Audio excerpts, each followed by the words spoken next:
జయతు జయతు దేవో దేవకీనందనోయం జయతు జయతు కృష్ణో వృష్ణివంశప్రదీపః జయతు జయతు మేఘశ్యామలః కోమలాంగో జయతు జయతు పృథ్వీ భరనాశో ముకుందః. హరి ఓం. పరమేశ్వర స్వరూపైన సభకి నమస్కారం. ఈనాడు మా జీవితాన్ని ఉద్ధరించగలిగినటువంటి ఒక మహోత్కృష్టమైనటువంటి ఆఖ్యానాన్ని వ్యాస భగవానుడు మనకి అమృతఫలంగా అందించిన దానిని పోతనామాచ్యుల వారు ఆంధ్రీకరించిన దాన్ని అందించేటటువంటి ప్రయత్నం చేస్తాను.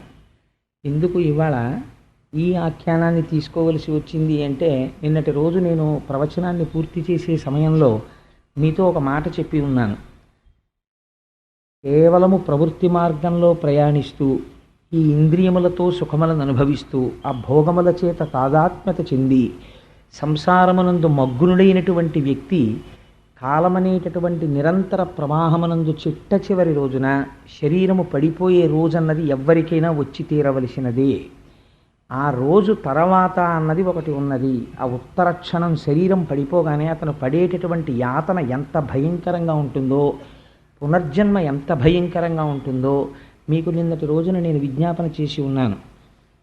అయితే సహజంగా మీ మనస్సులో ఒక ప్రశ్న తల ఎత్తి ఉండి ఉండాలి. ఏమంటే ధ్యానము దానికి సమాధానము అని నిన్న మీరు ధ్యానయోగం గురించి 4 మాటలు చెప్పారు. కానీ అందరూ చెయ్యగలరా? మీకు సాధారణంగా ఏమిటంటే పాప నివృత్తిని చేయగలిగినవి అన్నవి శాస్త్రంలో రెండింటిని ప్రతిపాదన చేస్తారు. జ్ఞానమును పొందడము అంటే కేవలము పుస్తకాల్లో చదువుకునో ఎక్కడో వినో దాని వలన జ్ఞానము కలిగిపోయినది అనుకుంటే అది ఒక అయోమయ స్థితి. జ్ఞానమునందు స్థిరీకరింపబడాలి. మీకు మామూలుగా బయట ఇచ్చేటటువంటి BA, BCom, MCom, MSc డిగ్రీలు అయితే ఒక ప్రత్యేకమైన సిలబస్ చదువుకుని ఆ సిలబస్లో వాళ్ళు ఇచ్చిన ప్రశ్నాపత్రానికి మీరు జవాబు రాస్తే వాళ్ళు డిగ్రీ కన్ఫర్ చేస్తారు. ఆధ్యాత్మ విద్యలో జ్ఞానమును పొందడం అంటే అలా ఉండదు. అది జ్ఞానము అంటే బాగా జ్ఞాపకం పెట్టుకోండి, వేదమే. ఎందుచేత అంటే వేదము అంటే విద్ అన్న ధాతువులోంచి వచ్చింది. విద్ అంటే తెలిసికొనుట. దేనిని తెలిసికొనుట? ఏది తెలుసుకున్న తర్వాత వేరొకటి తెలుసుకోవలసిన అవసరము లేదో దానిని తెలుసుకొనుట. అది తెలుసుకొనుట అంటే బుద్ధి చేత తెలుసుకుంటే సరిపోతుందా? సరిపోదు. మీరు ఏది తెలుసుకున్నారో దాని యందు మీరు నిలబడగలగాలి. దాని యందు మీరు నిలబడగలగడానికి ఒక పెద్ద సమస్య ఒకటి ఉంటుంది. మీ ప్రయత్నము చేత మీరు నిలబడలేరు. మరి ఎవరి ప్రయత్నము కావాలి? ఈశ్వరానుగ్రహం కావాలి. కాబట్టి ఇప్పుడు జ్ఞానము నిలబడడానికి ఏం కావాలి? భక్తే కావాలి.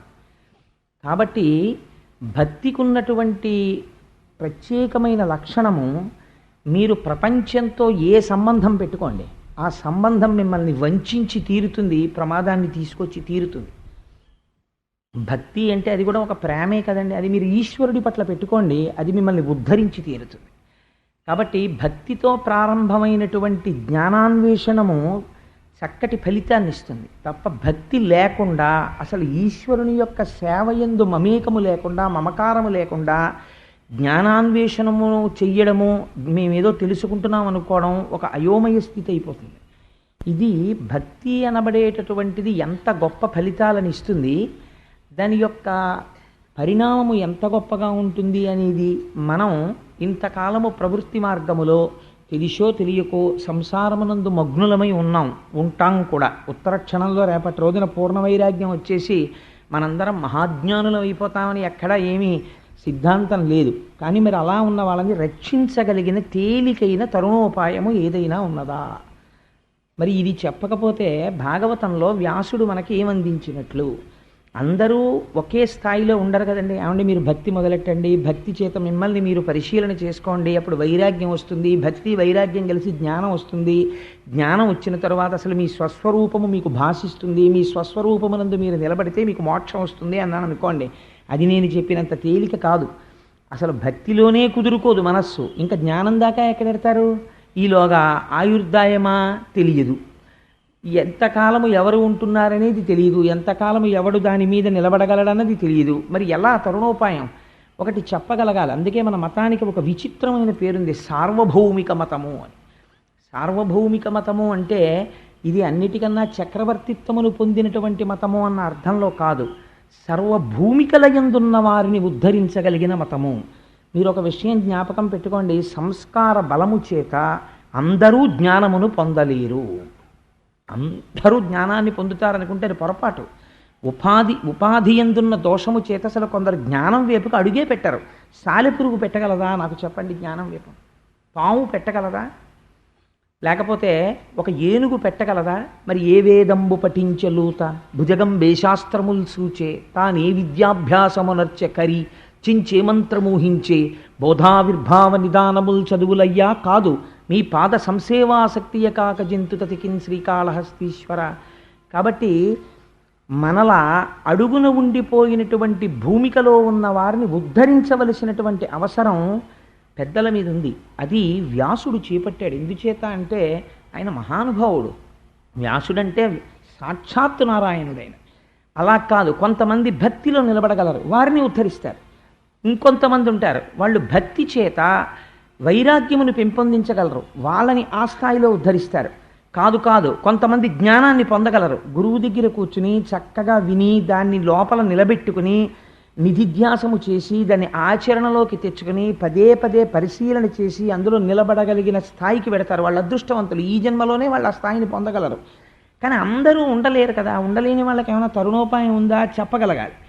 చెప్పినది కేవలం ఒక మాట కింద, ఒక సిద్ధాంతము కింద వ్యాసుడు చెప్పాడు అనుకోండి.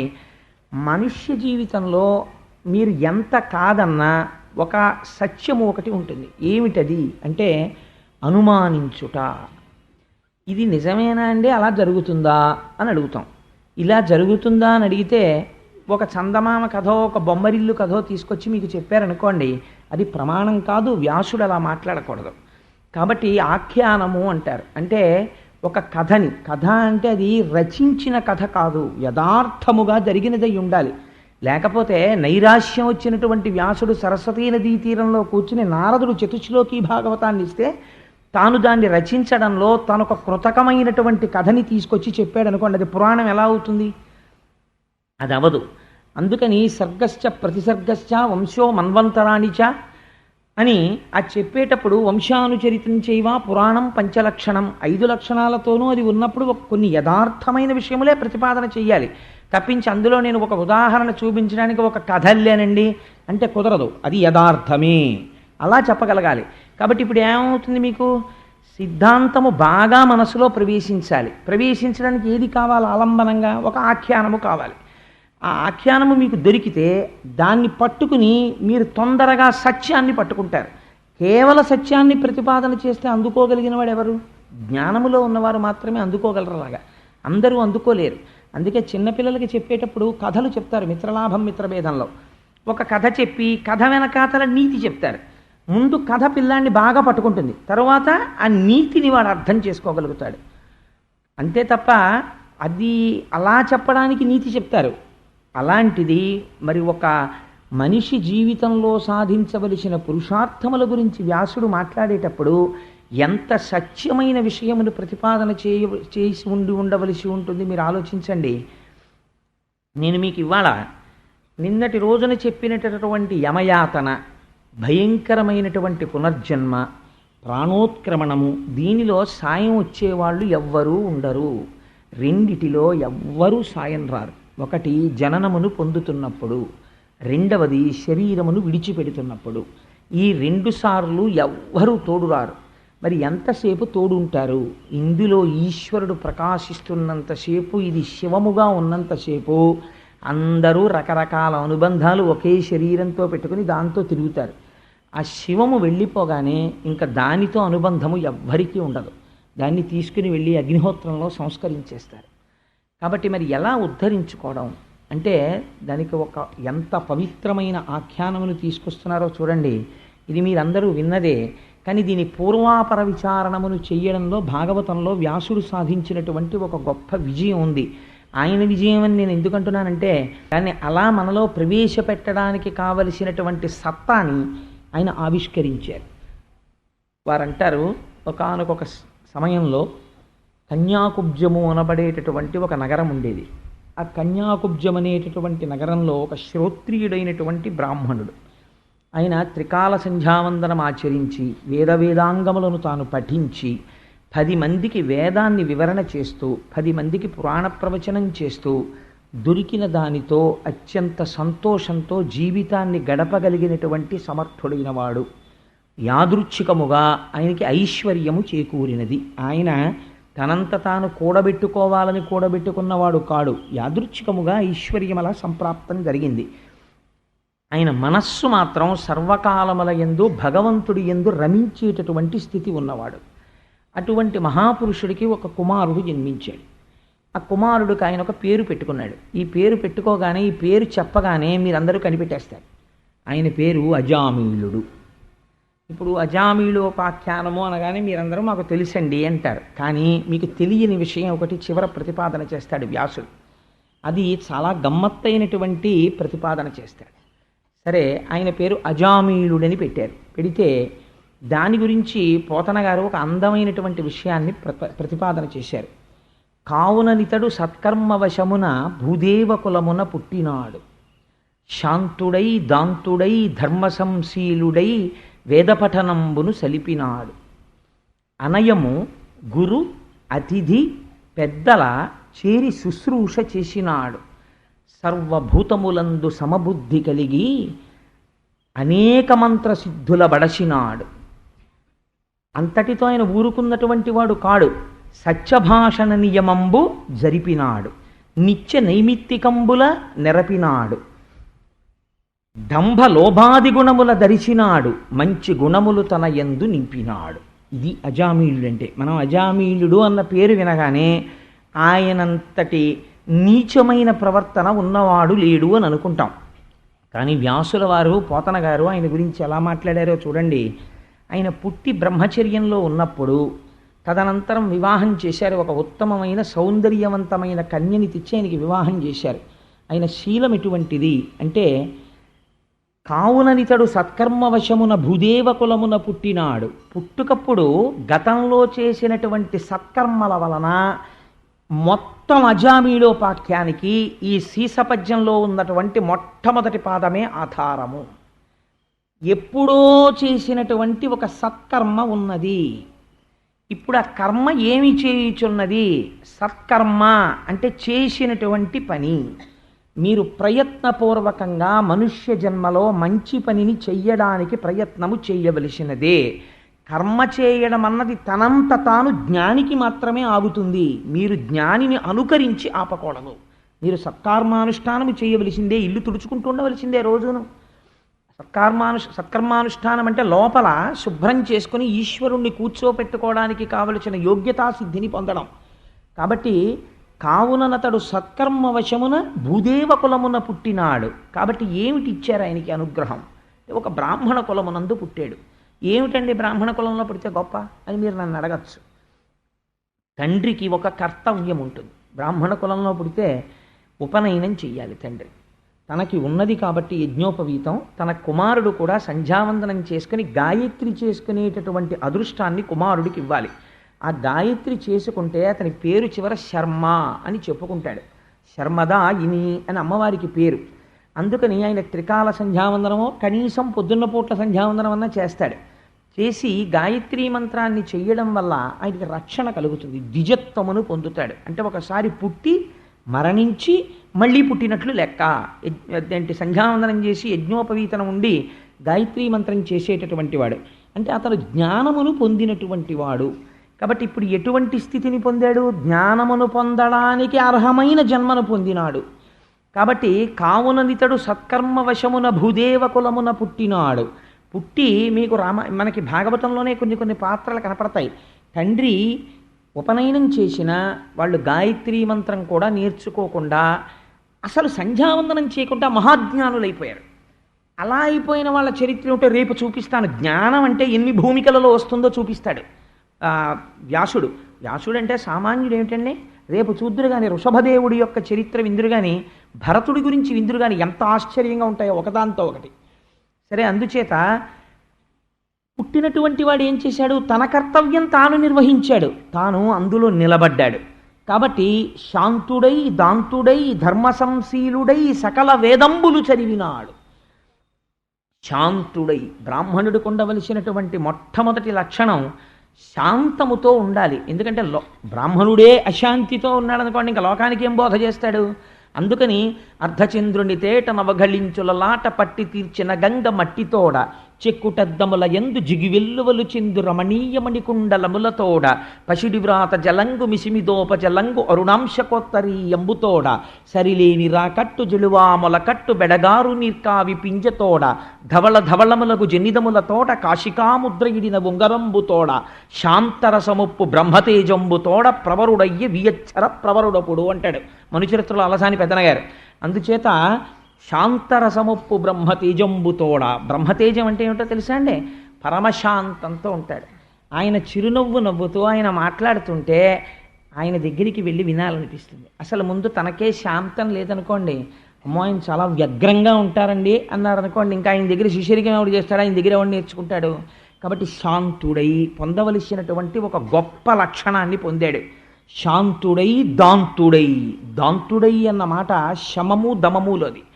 దమము అంటే ఆయన మనసుని గెలిచినాడు. మనసుని గెలిస్తే దేన్ని గెలిచినట్టు? మనస్సు ఇంద్రియాల మీద ఆధారపడుతుంది కాబట్టి మనస్సుని ఇంద్రియాల్ని గెలిచాడు. ఇక్కడే మీరు ఒక పాయింట్ పట్టుకోవాలి. ఇప్పుడు ఒక రాజు ఒక రాజ్యాన్ని గెలిచాడు అనుకోండి, ఆయన మరణించేంత వరకు ఆ రాజ్యం ఆయనదై ఉంటుందని నమ్మకమే ఉండదు. ఈయనకన్నా బలవంతమైన రాజు వచ్చి ఈయన్ని చంపేసి ఆ రాజ్యం ఆయనకు కొల్లగొట్టచ్చు. అలాగే ఇంద్రియాలు అన్నవి ఎలా ఉంటాయో తెలుసా అంటే, మనస్సును ఈ క్షణంలో గెలిచినవాడు ఇంకో 10 నిమిషాల తర్వాత భ్రంశమై కింద పడిపోవచ్చు. ఇంద్రియములను మనస్సును ఆయన గెలిచాడు అని ఎప్పుడు చెప్పగలరు? ఆయన మోక్షాన్ని పొందితే చెప్పాలంతే. కాబట్టి ఏ క్షణంలోనైనా కాటు వేసేస్తాయి అవి. అవి నిరంతరము కాచుకుని ఉంటాయి. ఇప్పటికీ ఆయన ఎలా ఉన్నాడు అంటే, మంచి యవ్వనాన్ని పొందడానికి ముందు భార్యని చేపట్టేసరికి శాంతుడై దాంతుడై ధర్మ సంశీలుడై. శీలం అంటే స్వభావము. స్వభావము దేనిని బట్టి వచ్చినది? ధర్మ సంశీలుడై నిరంతరము తాను చేయవలసిన కర్తవ్యమును గూర్చి తాను ఆలోచించగలిగిన వాడు. ఇంతకన్నా గొప్పతనం ఏమిటి మనిషికి? అందుకని తన ధర్మమును తాను నెరవేర్చినవాడు. ధర్మ సంశీలుడై సకల వేదంబులు చదివినాడు. 4 వేదాలు కూడా తండ్రి గారి దగ్గర నేర్చుకున్నాడు. ఉపనిషత్తులన్నీ నేర్చుకున్నాడు. పురాణాలు నేర్చుకున్నాడు. బ్రహ్మజ్ఞానం అంటే ఏమిటో తెలుసుకున్నాడు. జ్ఞాని అయ్యాడని మీరు అనడానికి వీల్లేదు. అన్నీ చదువుకున్నాడు. మీరు జ్ఞాని అని సర్టిఫికెట్ ఇచ్చేయడం కుదురుతుందా? ఇప్పుడు కుదరదు. ఎంత అందంగా మాట్లాడుతున్నారో చూడండి పోతన గారు. పోనీ సేవ వరకు వస్తే తను నేర్చుకున్నాను కదా, అన్నీ తనకి తెలుసు కదా అని చెప్పి ఊరుకునేవాడు కాదు. అనుష్ఠాన పర్యంతమునకు తీసుకొచ్చాడు దాన్ని. అనయము గురువుల అతిథుల పెద్దల చేరి శుశ్రూషలు చేయువాడు. ప్రయత్నపూర్వకంగా గురువుగారి ఇంటికి వెళ్ళి, కాసేపు గురువుగారు ఇవాళ నేను మీ పాద సంవాహనం చేసి వెళ్ళిపోతానని గురువుగారి పాదాలు పట్టి వెళ్ళిపోయేవాడు. పెద్దల ఇళ్ళకెళ్ళి, అయ్యా నేను మీకేమైనా సేవ చెయ్యగలనా అని అడిగి సేవించేవాడు. ఇంటికి అతిథి వస్తే సాక్షాత్ నారాయణుడు నా ఇంటికి అతిథి స్వరూపంగా వచ్చాడని అతిథిని పూజించేవాడు. అంటే బ్రహ్మదర్శనము పూర్తిగా జరగడం కోసమని చేయవలసినటువంటి సేవాతత్పరత యందు మగ్గునుడై ఉన్నాడు. సర్వభూతములందు సమదర్శి అయి అంటే ఎంత చివరికి వెళ్ళిపోయాడో చూడండి. అంటే ఒక జ్ఞానమును పొందినటువంటి మహాజ్ఞాని స్థాయిని అజామీలుడు చేరుకుంటున్నాడు. మీరు విన్న అజామీలుడు కాడీన పోతన గారు చెప్తున్న, వ్యాసుడు చెప్తున్న అజామీలుడు ఆజామీలుడు కారు. తేరిగ్గా 4 వాక్యాల్లో తీశవతల పారేసి పాడైపోయిన వాడని చెప్పలేదు వ్యాసుల వారు. సర్వభూతములందు సమదర్శి అయి పిశాచమును చూసినా బ్రహ్మమంటాడు. అందుకే ఉత్తిష్టంతు భూత పిశాచాః ఏతే భూమిభారకాః ఏతేషాం అవిరోధేన బ్రహ్మకర్మ సమారభే. భూత పిశాచములతో కూడా ఎలా మాట్లాడతాడంటే, కాస్త అక్షతల వాసన చూసి వెనక్కేసుకుని, అయ్యా మీకు మాకు ఏం విరోధం లేదండి, అవిరోధేనా, ఎందుకండి దెబ్బలాట మీకు మాకు, మీరేదో రాత్రులు తిరిగారు, తెల్లవారింది, మేము బ్రహ్మకర్మానుష్ఠానం చేసుకుంటాం, మీరు దయచేసి ఇక్కడి నుంచి వెళ్ళిపోండి, మీకు ఈ మంత్రాలు సరిపడవు, మీరు వెళ్ళిరండి అని ఎంత మర్యాదగా మాట్లాడాడో చూడండి. భూతప్రేత పిశాచములతో అలా మాట్లాడగలిగినటువంటి వాడు శాంతరసమప్పు బ్రహ్మతేజంబుతోడ. అందుకని ఆయన ఎటువంటి వాడు? సర్వభూతములందు సమదర్శి అయి అన్ని ప్రాణుల యందు నారాయణుణ్ణే దర్శనం చేస్తున్నాడు. దర్శనము చేస్తున్నాడు కానీ దర్శనము సిద్ధిని పొందింది. అంతటా బ్రహ్మమును చూసి తను బ్రహ్మమైనాడు అన్నమాట ఇంకా వ్యాసుడు అనలేదు. కాబట్టి ఇప్పుడు ఎక్కడున్నాడు?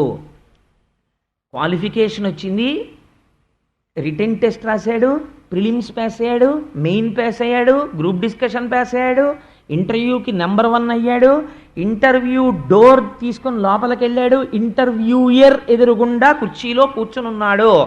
ఆయన ఒక్క 2 ప్రశ్నలు వేస్తారు, చెప్పేస్తే బ్రహ్మవిద్ బ్రహ్మైవ భవతి, ఇప్పుడు బ్రహ్మమై కూర్చుంటాడు. ఇప్పుడు అజామీలుడి స్థాయిని మీరు నిర్ణయం చేయండి, ఎక్కడున్నాడు, ఎన్ని మెట్లు ఎక్కాడో చూడండి. ఇది పోతన గారు చెప్పడం అంటే, ఇది వ్యాసుడు చెప్పడం అంటే.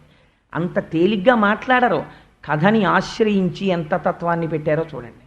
ఎన్ని మెట్లు ఎక్కాడు, పుట్టుక దగ్గర నుంచి బ్రహ్మజ్ఞానమును పొందే స్థాయికి ఎదుగుతున్నాడు. ఇప్పుడు సర్వభూతములందు సమదర్శి అయి అన్నిటి యందు చూస్తూ సకల అనేక మంత్రసిద్ధుల బడసినాడు. ఎన్నో మంత్రముల యొక్క సిద్ధిని తాను పొందాడు. కేవలం మంత్రము రక్షణ కోసం జపించడం కాదు. మనకి ఆ కావ్యకంఠ గణపతి ముని అని ఒక మహానుభావుడు ఉండేవాడు.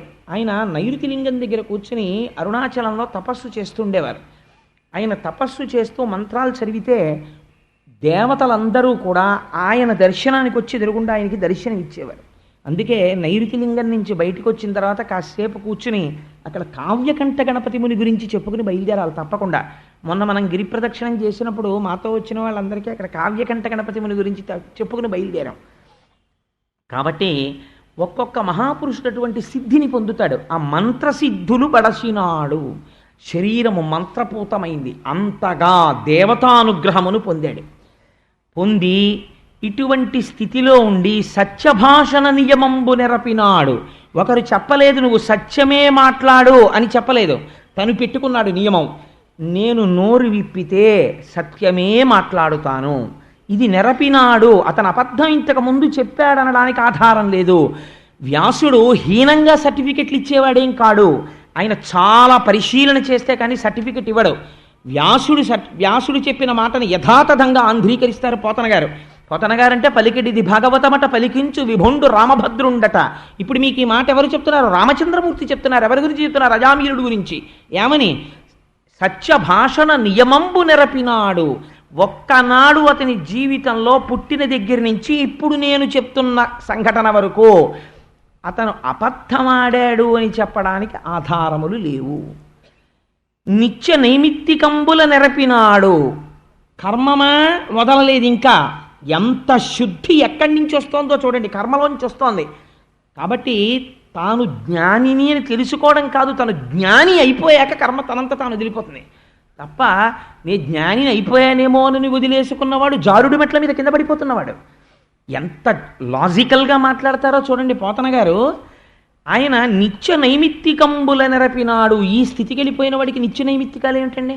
నిత్యకర్మ అంటే ఎట్టి పరిస్థితులలోనూ మానకూడనిది ఏదది? సంధ్యావందనం. ఎట్టి పరిస్థితులలో మానకూడనటువంటి కర్మ సంధ్యావందన కర్మ. పేరుకి మెళ్ళో యజ్ఞోపవీతం వేసుకుని సంధ్యావందనము చేయని వాడు బ్రాహ్మణుడే కాడు, వాడు హీనాతిహీనుడు. శాస్త్రం చెప్పింది, నేను చెప్పట్లేదు. అంటే సంధ్యావందనం చేసి తీరాలి.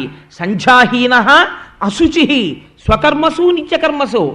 వాడు ఇంట్లో ఎవరో చచ్చిపోతే అశౌచం ఎలా ఉంటుందో సంధ్యావందనం చేయని వాడికి అశౌచం అలా ఉంటుంది. కాబట్టి వాడు స్వకర్మసు, వాడు ఏ పని చేయడానికి వాడు పనికిరాడు. నిత్యకర్మసు, వాడు పూజ చేయడానికి కూడా అనర్హుడు. వాడు పూజ చేస్తే దేవతలు స్వీకరించారు. ఎందుకు స్వీకరించారు? వాడు సంధ్యావందనం చెయ్యలేదు, ఉపనయనం చేసుకుని కూడా. అది పుట్టడం అంత తేలిక కాదండి, నిలబెట్టుకోవాలి దాన్ని. అందుకే స్వకర్మసు నిత్యకర్మసు ఈ రెండిటి యందు నిలబడాలంటే సంధ్యావందనం చేయాలి. సంధ్యావందనం చెయ్యకుండా ఏ ఇతర కర్మలు బ్రాహ్మణుడు చేసినా అతనికి ఫలితము లేదు. పైగా ఇంట ఎవరో చనిపోయినప్పుడు అశౌచము ఉన్నవాడు సింహాసనాన్ని ముట్టుకుని పూజ చేసిన మహాపాపము వాడికి సంక్రమిస్తుంది. ఎందుచేత? వాడు సంధ్యాహీనుడు, వాడు సంధ్యావందనం చెయ్యలేదు. చేసి తీరాలి. పూజ చేయలేదు, పర్వాలేదు, ఏం పర్వాలేదు.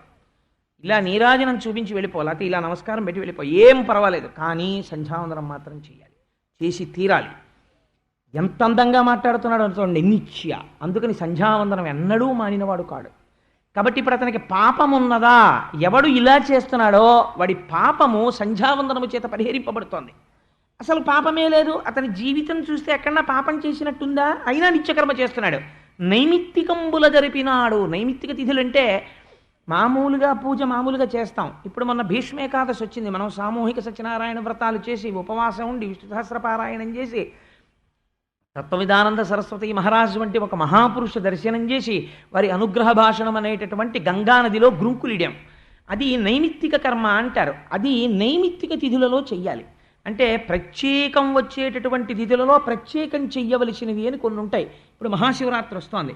మహాశివరాత్రి నైమిత్తికం, జన్మానికి ఒక్కసారైనా శివరాత్రి అలా చేయాలి. అలా చేయడానికి ఏర్పాట్లు చేస్తున్నారు గోపాలకృష్ణ గారు, మనం తరిద్దాం. అందుకని నిత్య నైమిత్తికంబుల నెరపినాడు, నిత్యకర్మ నైమిత్తిక కర్మ రెండిటినీ కూడా చేస్తుండేవాడు. భూరి లోభగుణంబుల దరసినాడు, తన యందు లోభబుద్ధితో ఒకరికి పెట్టకుండా తను దాచుకుందామనేటటువంటి ఆలోచన రాకుండా చేసుకున్నాడు తన మనస్సుని. ఎంత కష్టమండి! ఆలోచన వచ్చిన తర్వాత పోన్లేదో మనం దాచుకుని ఏమనుభవిస్తాం, ఇంకోటికి కూడా పెడదామని పెట్టడం వేరు. అసలు అలా దాచుకుందామన్న ఆలోచన లేనివాడై సర్వభూతముల యొక్క శ్రేయస్సును కోరి పెట్టడం అలవాటైన వాడు. ఇప్పుడు చెప్పండి, ఒక్క సీసపద్యంలో అజామీలుడి లాంటి క్యారెక్టర్ని ఇంకో దాన్ని సబ్స్టిట్యూట్ చేయండి తీసుకొచ్చి, ఎంత కష్టమండి! అటువంటి శీలాన్ని ఆవిష్కరిస్తున్నారు పోతన గారు. ఇటువంటి వాడు, ఇటువంటి మహానుభావుడు మంచి గుణములు తన యందు దరసినాడు. ఇంక నేను చెప్పలేనయా ఎన్ని మంచి గుణాలు ప్రపంచంలో ఉంటాయని నువ్వు అనుకుంటున్నావో అన్ని మంచి గుణాల్ని తీసుకుని తన యందు తనంత తాను నింపుకున్నాడు. అంటే ఇప్పుడు ఎవరు? అజామీలుడు, రాశీభూతమైనటువంటి బ్రాహ్మణ తేజస్సు కదండి. ఇటువంటి అజామీలుడికి ఇంట్లో తల్లిగారు ఉన్నారు, తండ్రి గారు ఉన్నారు, వేదోక్త కర్మలు తెలుసున్నవాడు, మంచి యవ్వనంలో ఉండి సౌందర్యవతి అయి అనుకూలవతి అయినటువంటి భార్య ఇంట్లో ఉంది, ఐశ్వర్యం ఉంది, తను నేర్చుకున్నాడు, తండ్రి ఎంతో సంతోషపడిపోతున్నాడు. అరుకాషుడు అని కైలాసపాళిలో మనకు పెద్ద పాము ఉంటుంది. చాలా చిత్రంగా ఉండేవి. పూర్వం పిల్లలతో ఆడిస్తే అలాంటి ఆటలు ఆడించేవారు. ఆ పాము కరిచింది అనుకోండి, మళ్ళీ ఓటోగల్లోకి వస్తాడు. కరవకూడని పాములు కొన్ని ఉంటాయి. ఈశ్వరుడి యొక్క గమ్మత్తు ఎలా ఉంటుందో తెలుసా అండి? రెండంచుల గల కత్తిని ఒక దాన్ని తీసుకొచ్చి మనకి అమరిక పెడతాడు ఆయన. ఇది ఒక ఆశ్చర్యకరమైన విషయం. జీవితంలో మీరు కొద్దిగా పరిశీలన చేయండి. అందుకే ఏదో పెద్ద భగవంతుడి గురించి ఎంత స్తోత్రం చేస్తారో అజామీలుడి యవ్వనం గురించి వ్యాసుల వారన్ని పద్యాలు రాశారు. అవన్నీ సభాముఖంగా చెప్పడం బాగుండదు కాబట్టి నేను చెప్పట్లేదు. మీరు ఎప్పుడైనా భాగవతంలో చదువుకోండి.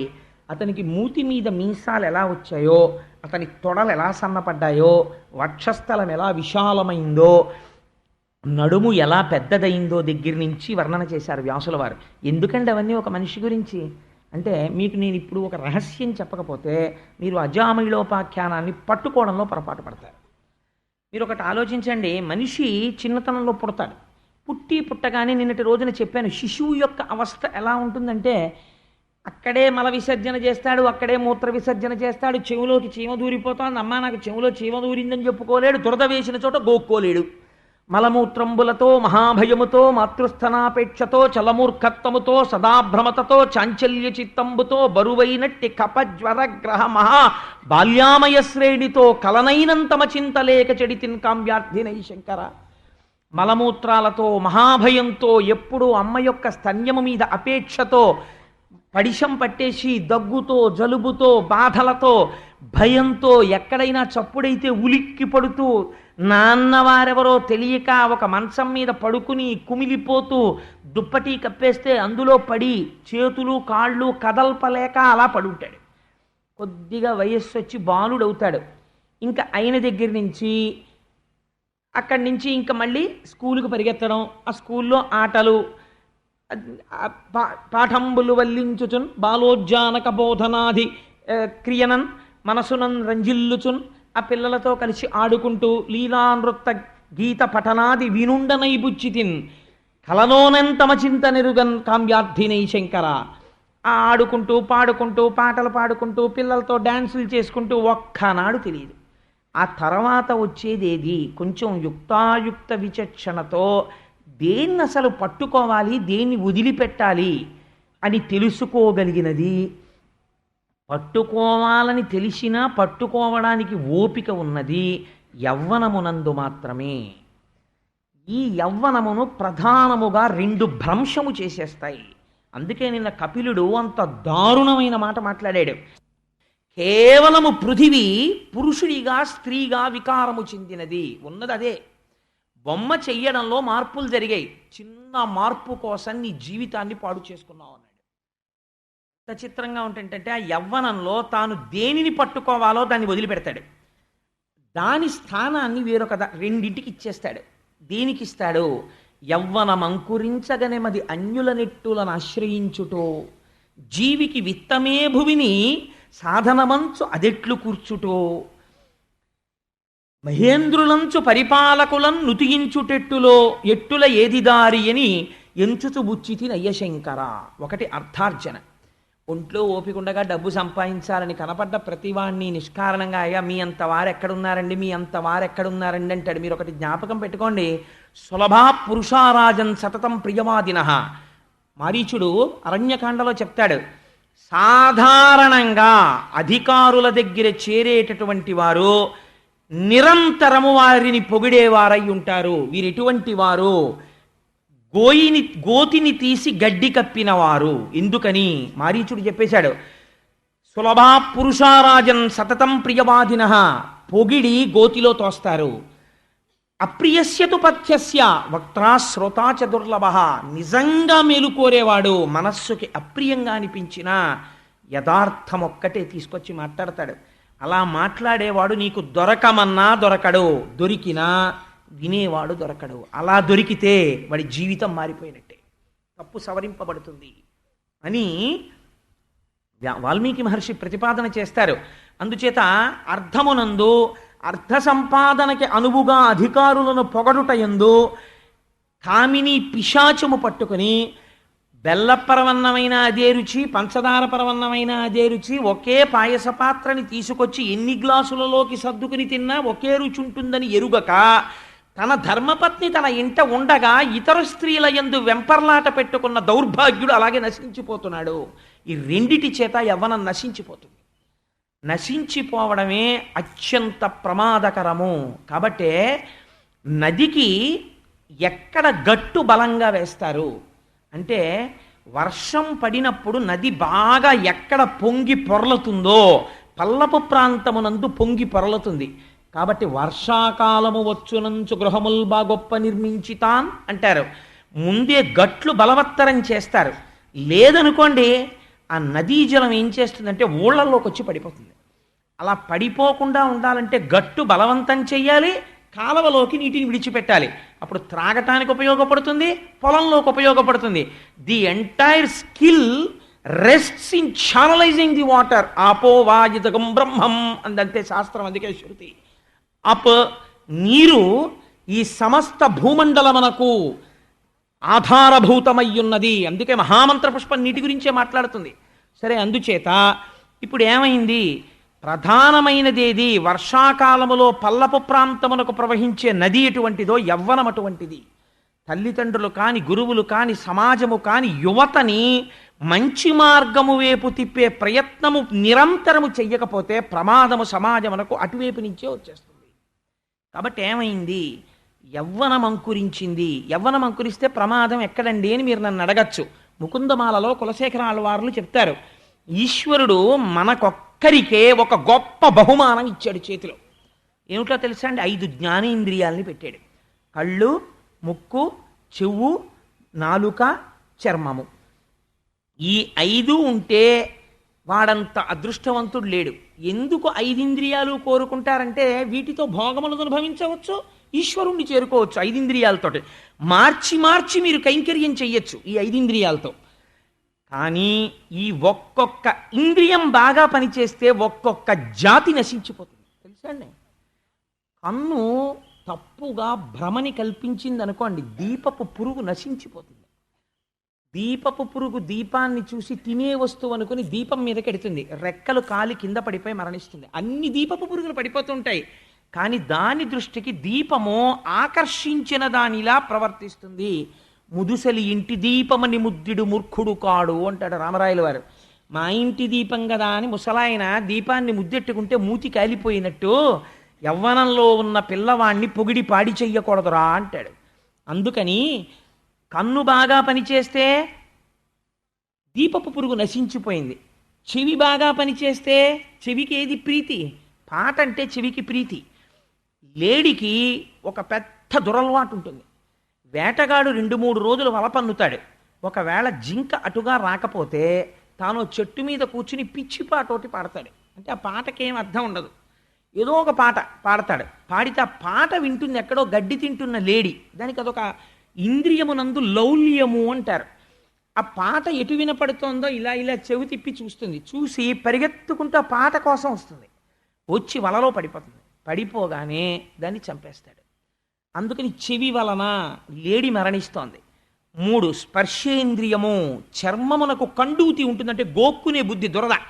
ఆ దురద చాలా గమ్మత్తుగా ఉంటుందండి. కొబ్బరి పెంకులు కట్టి గోక్కుంటారు కొంతమంది, మంది వేసుకోరు. ఎందుకంటే చాలా హాయిగా ఉంటుంది గోక్కున్నప్పుడు తృప్తిగానని. ఏనుక్కుంటుంది ఈ కండూతి దోషం. అందుకని ఏనుగుని పట్టుకునే వాళ్ళు ఏం చేస్తారంటే గొయ్యి తీసి పైన గడ్డి పరిచి అది ఒళ్ళు గోక్కోవడానికి వీలైనటువంటి పరికరములు అక్కడ పెడతారు. పెడితే ఏనుగు గబగబా అక్కడికి వచ్చి ఒళ్ళు గోక్కుందామని ఇలా ఇలా అంటుంది. అసలే బరువు అది. ఇలా ఇలా అనేటప్పటికి ఆ స్వింగ్కి, ఆ ఊగుకి పుచ్చుకర్రలు విరిగిపోయి గోతిలో పడిపోతుంది. అంతే, ఏనుగు దొరికిపోతుంది. అందుచేత స్పర్శేంద్రియ లౌల్యము చేత ఏనుగు నశించిపోతోంది. 4వది రసేంద్రియము. అసలు దాని గురించి ఎంత గొప్పదో దాని అసాధ్యం కోలా అదే నిర్ణయించేస్తోంది జీవితాలని. ఈ రసేంద్రియము. నాలుక. దీనివల్ల ఏది పాడైపోతుందో తెలుసా అండి? చేప. ఎక్కడో నీళ్లల్లో ఉంటుంది. వీడు కూడా నీళ్లల్లోకి వెళ్ళని చేపలు పట్టుకోలేడు. ఏం చేస్తాడు? శుభ్రంగా ఈశ్వరుడు దానికి ఇలా నోరు విప్పి తినవలసిన అవసరం లేకుండా మొప్పలతో ఆక్సిజన్ గ్రహిస్తూ బతకగలిగిన శక్తి ఇచ్చేశాడు. ఇచ్చేస్తే దాని అల్లరి చూడండి. దానికి ఉన్న ఇంత నోరు, ఇంత నాలిక్కి, దానికి రుచులంటే ఎంత సంతోషం. ఓ దిక్కుమాలిన వానపామును దాన్ని తీసుకొచ్చి బ్లేడ్ ఎట్టి ముక్కలు కోసి, చిన్నప్పుడు ఏలూరులో తమిళేటొడ్డును కూర్చుని చూస్తుండేవాడిని నేను వాటిని పట్టడం. ఓ వంకర ముళ్ళు ఒకటి ఉంటుంది. ఆ వంకర ముళ్ళుకి ఈ వానపాము ముక్కను ఎక్కిస్తారు. ఎక్కించి ఓ బెండు ముక్క కట్టి ఇలా పెట్టు కూర్చుంటాడు వాడు గట్టెక్కి. ఎక్కడి నుంచి వస్తుందో ఈ ముళ్ళుకి వానపాము ఒకటే దానికి కనపడుతుంది. వచ్చి కడుపు నిండా ఉంది చేపకి. ఒక్కసారి కోరికి వెళ్ళిపోదాం, సంతోషంగా రుచిగా ఉంటుంది, దానికి పళ్ళు కూడా ఉండవు.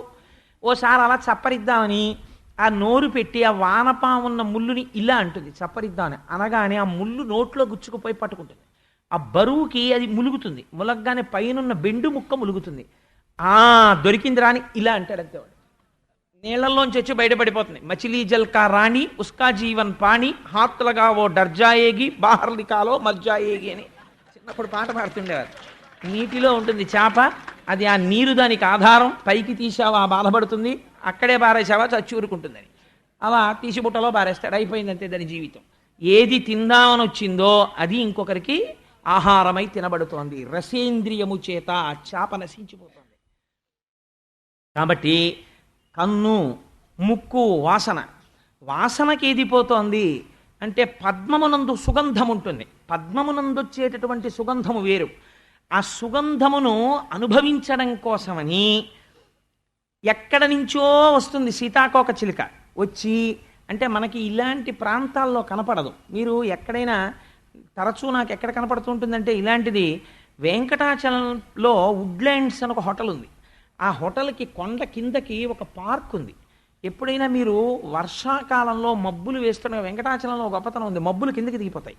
అప్పుడు చాలా గమ్మత్తుగా ఉంటుంది. మీరు ఆ పూల చెట్ల కింద చిన్న చిన్న గుహల్లా ఉంటాయి, వాటిలో వెళ్ళి కూర్చుంటే మీరు ఇటువంటి సన్నివేశాలు చూడొచ్చు. అసలు ఆ సీతాకోక చిలక ఎగురుతూ వచ్చి ఒక పువ్వులో వాలి మకరందపానం చేసి ఆ పుప్పుడి వాసన పీలుస్తూ పెద్ద పెద్ద పువ్వుల్లో మకరందపానం అయిపోయినా సరే అలా పడుకుంటుంది కాసేపు. అంటే వాసన మరిగి మత్తెక్కుతుంది. అలా మత్తెక్కితే ఏమవుతుందంటే ఒక్కొక్కసారి చీకటి పడుతుంది. చీకటి పడితే పువ్వు ముకుళించుకుంటుంది. పద్మానికి అది అలవాటు. ముకుళించుకుంటే దీనికున్న రెక్కలు చాలా అల్పంగా ఉంటాయి.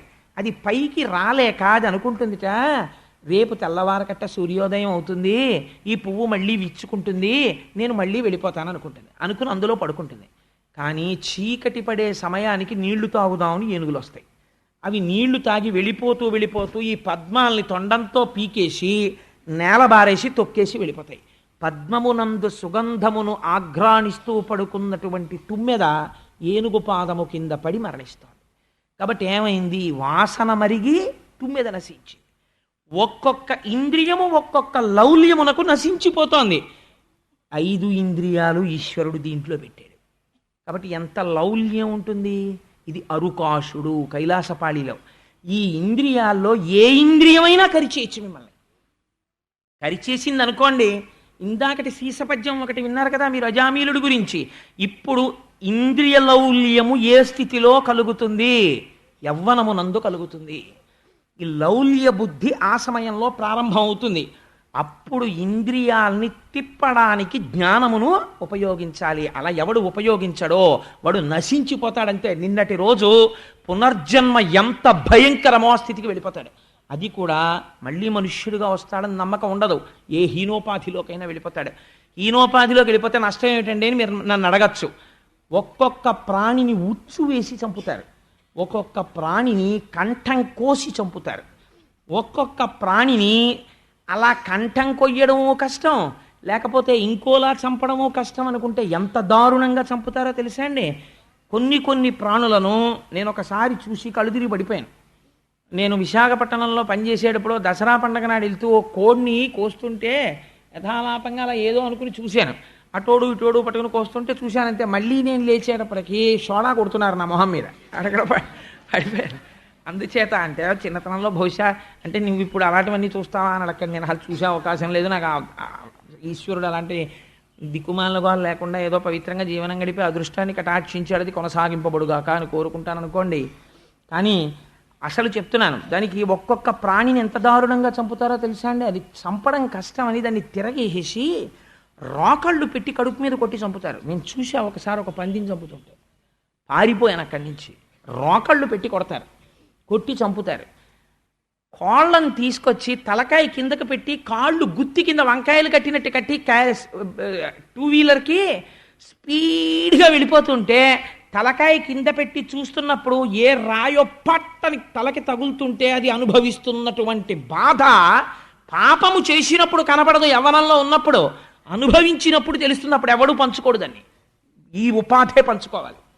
కాబట్టి యవ్వనం ఏమైనది 5 ఇంద్రియములకు లౌల్యమునిచ్చే స్థితి ప్రారంభం అవుతోంది. ఇప్పుడు అజామీలుడు నిలబెట్టుకోగలడా? ఇది పరీక్ష. ఇప్పుడు అజామీలుడికి పరీక్ష, మనందరికీ పరీక్ష. మీరు వెనక్కి తిరిగి ఒకసారి ఆలోచించేయండి. సో భాగవతం ఎవరికి అంటే ఏ వయస్సు వాళ్ళైనా వినొచ్చు, నేను తప్పు పట్టట్లేదు. అసలు నిజానికి యవ్వనంలో ఉన్నవాడు వింటే జీవితాన్ని సార్థకత చేసుకోగలడు. కాబట్టి ఇప్పుడు ఏమైంది, అందుకని అజామీలుడి యవ్వనాన్ని వ్యాసుడు అంతవర్ణన చేశాడు.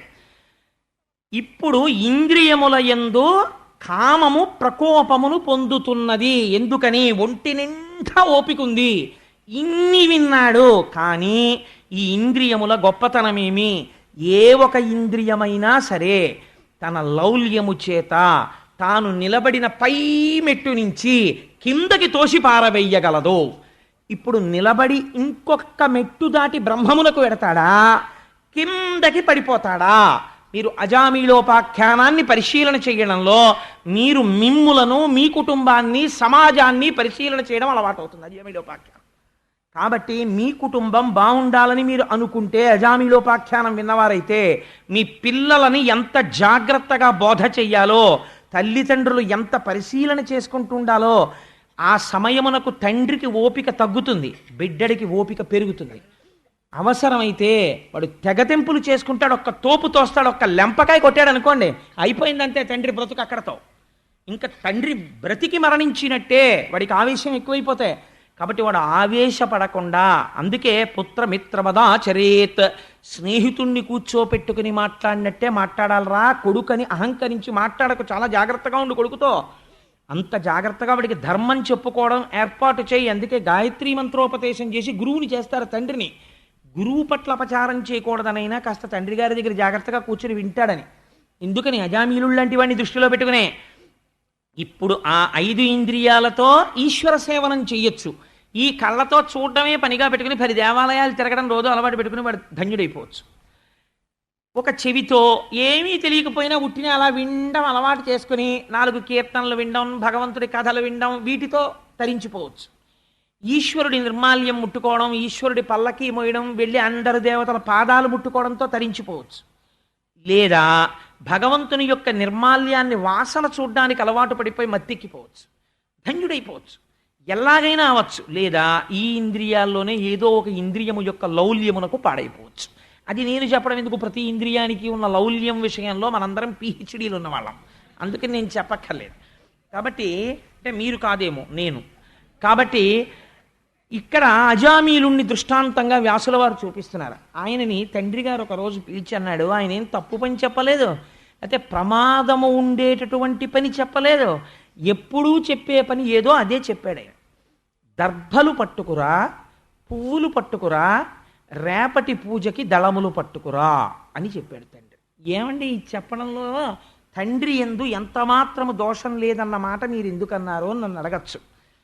మనకి కుశాగ్ర బుద్ధి అని ఒక మాట ఉంది. మనం పర్యావరణమో అని ఇవాళ మాట్లాడుతున్నారు పెద్ద నోళ్ళు వేసుకుని, అసలు దాన్ని మన పురాణాలు మాట్లాడాయి. గురువు శిష్యుడికి మొట్టమొదట నేర్పే పాఠం ఏమిటో తెలుసా అండి? దర్భ ఎక్కడ వరకు తనకు అవసరమో, పనికిరాని దర్భని ముట్టి కొయ్యకూడదు శిష్యుడు.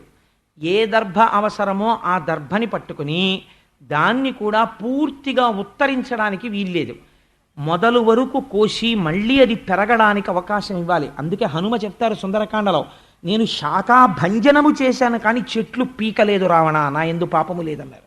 నేను కొమ్మలు విరిచాను, నేను మనం నాశనం చేశానంట ఏంటి, నేనేం నాశనం చేయాలి, నాకు ధర్మం తెలుసు అన్నాడే. అందుచేత ఆ కుశాగ్ర బుద్ధి ముందసలు దర్భ కొయ్యడం నుంచి నేర్పుతారు. పువ్వులు కొయ్యడం ఒక కళండి, చెట్టుకి ఎలా పడితే అలా పువ్వు కొయ్యకూడదు. పువ్వులు కోసేటప్పుడు ఎంతో మర్యాదతో కొయ్యమని ధర్మశాస్త్రం ఎంత గొప్పగా మాట్లాడుతుందో. అందుకని ఇవన్నీ నేర్పాడు కొడుక్కి. ఒరే పూజకి ఇవి పట్టుకురా అన్నాడు.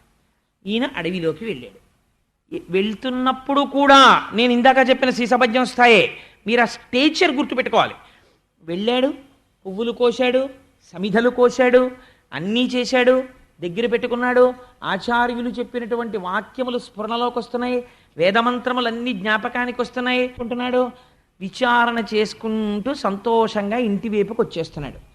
ఒక పొదలో ఏదో ధ్వని వినపడింది, ఏదో ఆనందపారవశ్యంతో అర్థం లేకుండా చేస్తున్నటువంటి గుటకలతో కూడిన ఒక ధ్వని వినపడింది. దాన్ని ముందు చెవి గ్రహించగానే దీనికి నయనము అని పేరు, కంటికి. సంస్కృతంలో ఒక మాట మాట్లాడితే చాలా గొప్పగా మాట్లాడతారు. ఎందుకో తెలుసా అండి? నాయక నయనము, ఇది నేతృత్వం వహిస్తుంది. మిగిలిన ఇంద్రియాలని తిప్పడానికి ఇది ప్రధానమై ఉంటుంది. సర్వేంద్రియాణం నయనం ప్రధానం సర్వస్య గాత్రస్య శిర ప్రధానం. ఇది వినబడింది, ఓహ్ నేను వినవలసిన ధ్వనేం కాదు అని ఆయన వెళ్ళిపోయి ఉండుంటే అజామీలుడు వేరు. ఈ ధ్వని ఎటు వినపడిందో అటు కన్ను తిరిగింది, చూశాడు పొదవైపుకి. ఇప్పుడు అక్కడ ఆయనకి ఏం కనపడింది?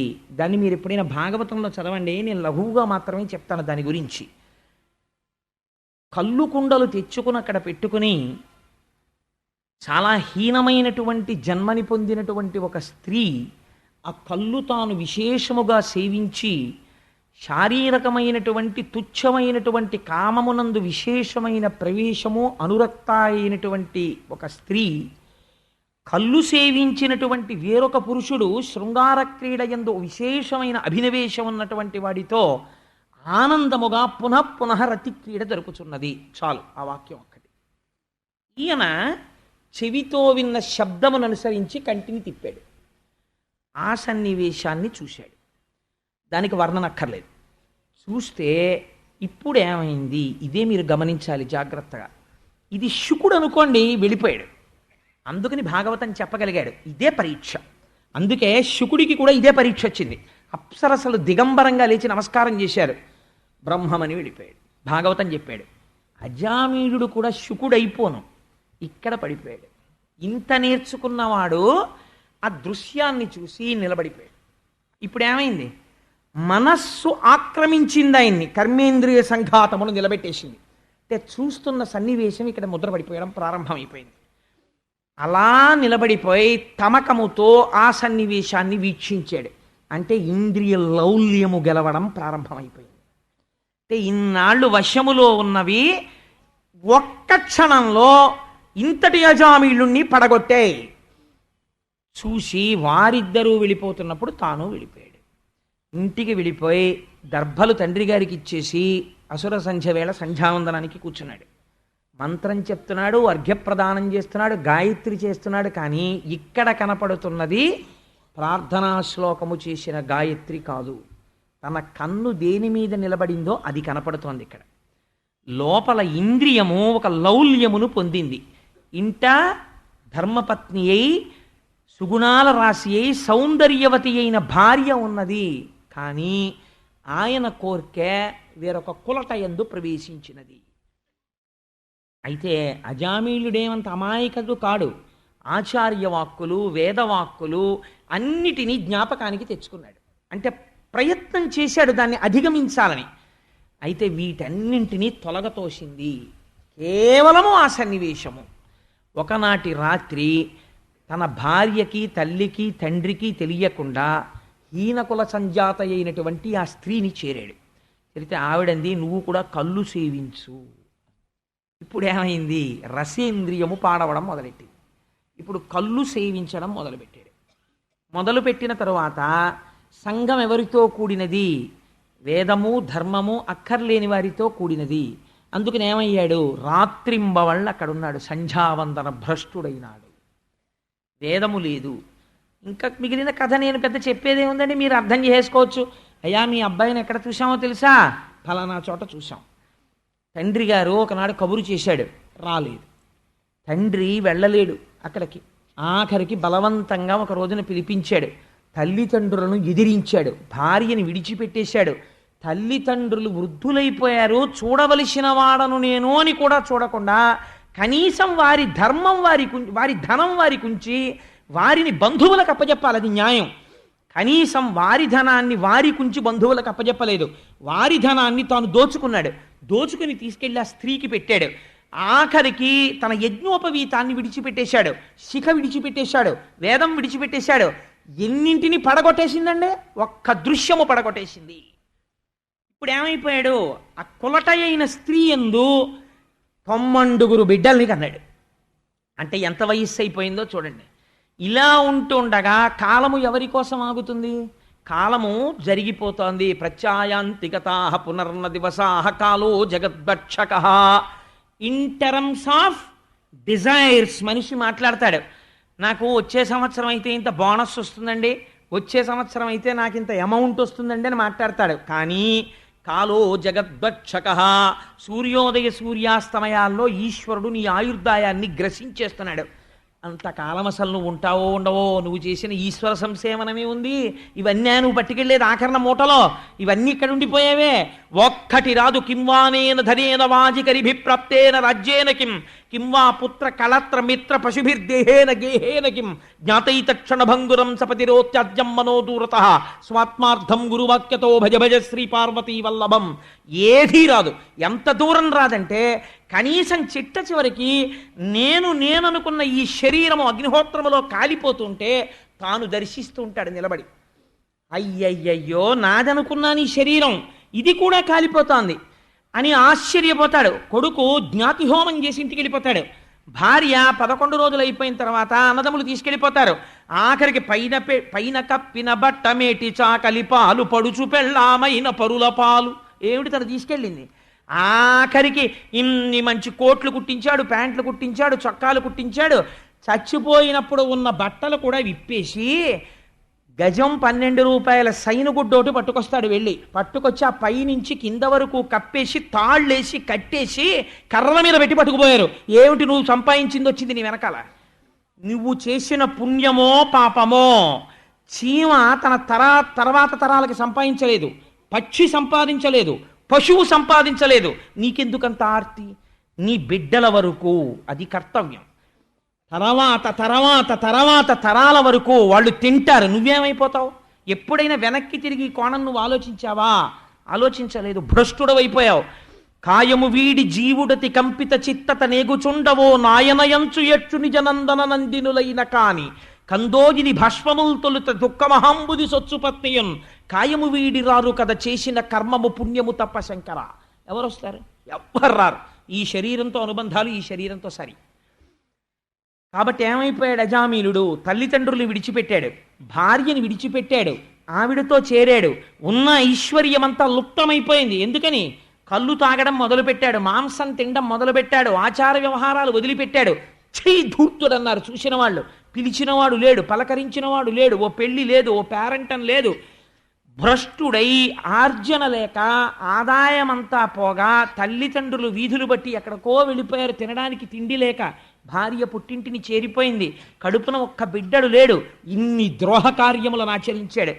ఆచరించి ఆవిడ కడుపున పుట్టిన ఆఖరి బిడ్డడికి అతను చేసిన ఒకే ఒక మంచి పని ఏమిటంటే, మొట్టమొదటి పాదంలోకి వెళ్ళండి. కావుననితడు సత్కర్మవశమున భూదేవ కులమున పుట్టినాడు. పేరొక్కటి మంచిదెట్టాడు, నారాయణ అని పెట్టాడు. ఆఖరి పిల్లాడేమో వాడి మీద ఉండిపోయింది మమకారం. వాడిని నారాయణ నారాయణ అని తరచు పిలుస్తుండేవాడు అంతే. ఇటువంటి వాడు క్రమక్రమంగా ఆవిడ ఊరుకుంటుందా? నువ్వు ఏం చేస్తే నాకెందుకయా, పోషిస్తావా పోషించవా పిల్లల్ని, వెళ్ళి పట్టుకురా డబ్బనేది అంటే దొంగతనాలు చెయ్యడం మొదలుపెట్టాడు. దొంగతనాలలో ఆరితేరి ప్రవీణుడయ్యాడు. అది విచిత్రం. ఎంత వేదం చదువుకున్నాడో, ఎవడు సత్య భాషణవచనంబు నెరపినాడు, ఎవడు లోభబుద్ధి లేనివాడో, ఎవడు సత్యము మాట్లాడాడో, ఎవడు నిత్య నైమిత్తికములను నెరపినాడో, ఎవడు భూదేవ కులమున పుట్టినాడో, ఎవడు శాంతుడై దాంతుడై సకల వేదములను చదివాడో, ఎవడు మంత్రసిద్ధులను పొందాడో, వాడు ఆరితేరిన దొంగయై అంతటి దొంగలేడనిపించుకున్నాడు. ఎక్కడ నుంచి వచ్చింది ఇంత పతనం? ఒక్క ఇంద్రియ లౌల్యం. ఎంత కష్టమో మనిషిగా బ్రతకడం, ఈశ్వరుణ్ణి చేరుకోవడం, ఇంద్రియాల్ని గెలచడం. లోకములన్నీయున్ గెలిచినాడవు, ఇంద్రియానీకము చిత్తమున్ గెలువనేరవు, నిన్ను నిబద్ధు చేయు భీషణ శత్రులార్వుర ప్రభిన్నుల చేసిన ప్రాణికోటిలో నీకు విరోధి లేడొకడు నిర్పున చూడుము దానవత్తమ అంటాడు ప్రహ్లాదుడు. అందరినీ గెలిచానంటావంతే నాన్న. ఇంద్రియాల్ని గెలు. ఇంద్రియాణి బలిష్టాని నియుక్తాని మానద అపక్వస్య ప్రకుర్వంతి వికారాం స్థాననేకశః అంటాడు వ్యాసుడు దేవి భాగవతంలో. అన్నిటినీ గెలవడం కాదురా, నీ ఇంద్రియాల్ని గెలు చూస్తాను. నువ్వు బలవంతంగా తొక్కి పెడితే పావుని పట్టుకోవడం చేత కాని వాడు పావుని తలకి కొంచెం కింద పట్టుకుంటే అటు ఇటు కదిలి ఆఖరికి భయపడి కొంచెం వదులు చేయగానే వాడిని 15 సార్లు కాటేసినట్టు ఇంద్రియాల్ని తొక్కి పడితే అవకాశం వచ్చినప్పుడు కాటు వేసి పతనం చేస్తాయి. కాబట్టి చెయ్యవలసినదేమి? శాస్త్రం ఇక్కడ చెప్పింది రహస్యాన్ని. గలంతీ శంభోత్చరిత సరితక్కిల్ విశరజో దళంతీ ధీకుల్యాసరణిషు పతంతీ విజయతాం దిశంతీ సంసార భ్రమణ పరితాపోపశమనం వసంతీ మచ్చేతో హ్రదభువి శివానందలహరి. శంకర భగవత్పాదులు అంటారు శంభో అని పిలుస్తారు. అందుకే మన వాళ్ళు వివాహాన్ని సంస్కారం చేశారు. ఏ ఇంద్రియముల యొక్క అలజడికి నువ్వు అల్లా ఆపలేవో ఆ ఇంద్రియముల యొక్క కామమును, ఇంద్రియముల యొక్క తృష్ణను, అర్థమును ధర్మబద్ధము చెయ్యి. అందుకని పత్నిని ధర్మపత్నిగా స్వీకరించు, ఏ దోషము లేదు. ఇప్పుడు ఏమైంది? సుఖం అనుభవించి ఇది సుఖము కాదని తెలుసుకో, ధర్మబద్ధమైన అర్థమార్జించి ఈ అర్థము నన్ను గట్టెక్కించలేదు, నా వారి యందు కర్తవ్యమును మాత్రమే నిర్వహింపచేస్తుందని తెలుసుకో. ఇలా నువ్వు లోపల పరిశీలనము చేస్తే సంసార భ్రమణ పరితాపోపశమనం, అదే వైరాగ్యం. వైరాగ్యం వస్తుంది. కాబట్టి ఇది నేర్చుకో. మన పెద్దలు అంత అందంగా మాట్లాడారండి. వాళ్ళు ఏది మాట్లాడినా అనవసరంగా అర్థం లేకుండా ఒక్క విషయాన్ని వాళ్ళు మాట్లాడారు. కాబట్టి ఏమైంది? ఇన్ని జరిగితే చిట్ట చివరికి ఆరితేరిన దొంగయ్యి ఒకనాడు అజామీలుడు పైకి గ్రహించుకోవడం లేదు, కానీ ఆగనిది ఒకటి ఉంటుంది. ఏది ఆగదు? అతను మంచివాడి అయిపోయినా, చెడువాడి అయిపోయినా, బ్రహ్మములో కలిసిపోయినా, బ్రహ్మవిద్ బ్రహ్మైవ భవతి అయిపోయినా, జారుడు మెట్ల మీద కింద పడిపోయినా ఆగకుండా వెళ్ళిపోయేటటువంటిది ఒకటి ఉంటుంది. దాని పేరేమిటో తెలుసా అండి? కాలము.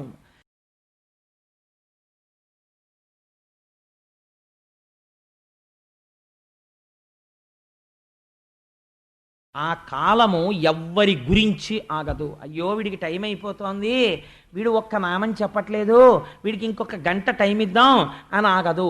ఎప్పుడు తెలుస్తుందో తెలుసా దాని విలువ?